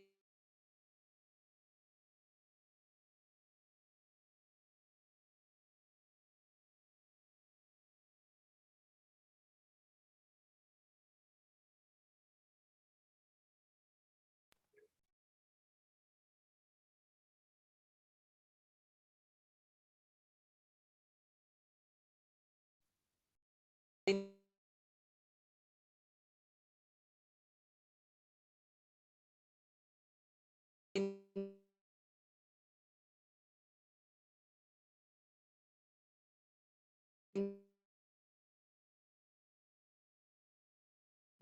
කියලා කියන්නේ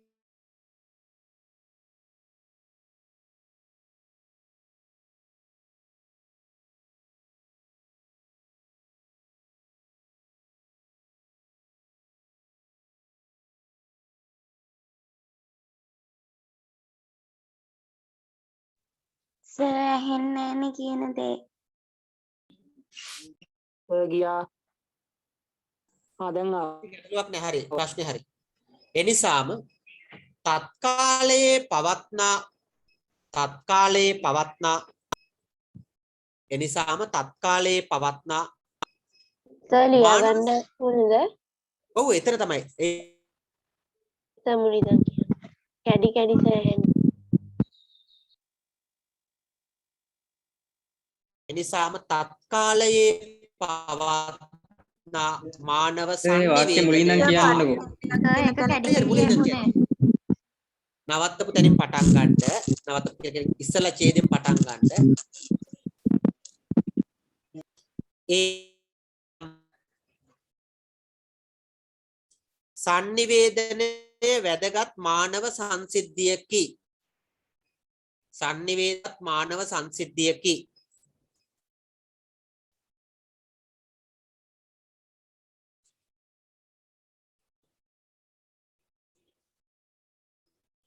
තත්කාලීන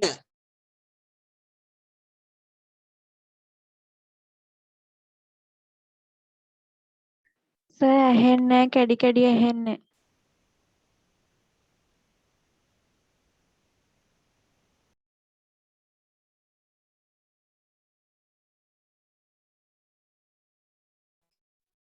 පුතේ ඇහෙනවද? කැඩි ඒ කැඩි ගෝලීය ඇහෙන්නේ මානව සමාජය තුළ නා පරිච්ඡේදයක් කියන නැවැත්තු. ඔව් නව පරිච්ඡේදයකි ඊළඟට කිව්වා දැන් එනවද බලන්න ඉතින් අපි චෙක් කරගෙන මේක ඔයාලට ඇහෙනවද පුතේ කැඩි කැඩි ඇහෙන්නේ සර්. කැඩි කැඩි ඇහෙන්නේ සර්. ඉන්න බලන්න මම ඒක නම් වෙන්න බෑ දැන් මගේ කොහොම හරි මගේ ප්‍රශ්න ටික විසඳගත්තා දැන් තාමත් ඇහෙනවා. දැන් හරි සර් කැඩි කැඩි ඇහෙන්නේ. කැඩි කැඩි ඇහෙන්නේ සර්. හරි හරි ඔහොම විනාඩි සෙකන්ඩ් මට විනාඩි 2යි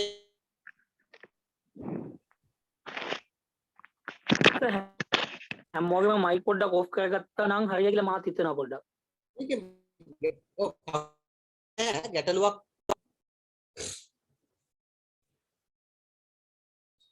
මම ඒක විසඳලා දෙනවා. හරි ආය බය වෙන්න එපා දැන් හරි. හරි දැන් ඔයාලා ලියාගත්ත අවසාන තැන මට කියන්න කවුරු හරි. ඒ ගෝලීය මානව සමාජය තුළ නා පරිච්ඡේදයක්. රයිට් පරිච්ඡේදයකි.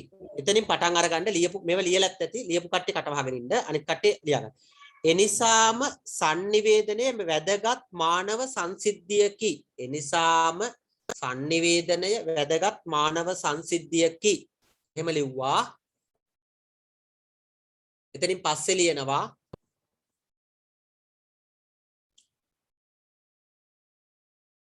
තත්කාලීන සමාජය තුල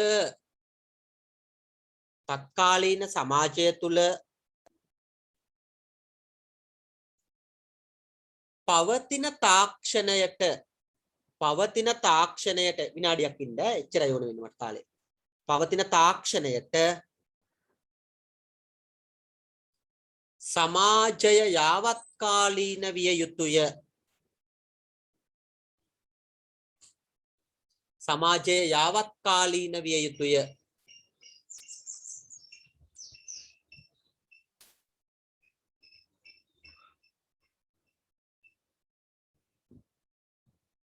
ඒකෙම ලියා ගන්න සාක්ෂරතාවයෙන් පමණක් නොව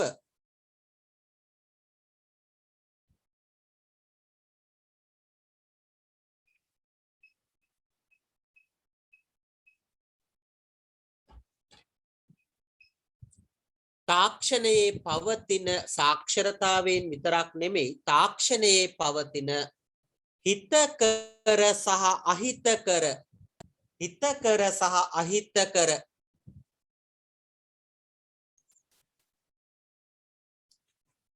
තත්වයන් කළමනාකරණයටද දැනුම තිබිය යුතුය කර මෙන්ම හිතකර සහ අහිතකර තත්වයන් කළමනාකරණයටද දැනුම තිබිය යුතුය.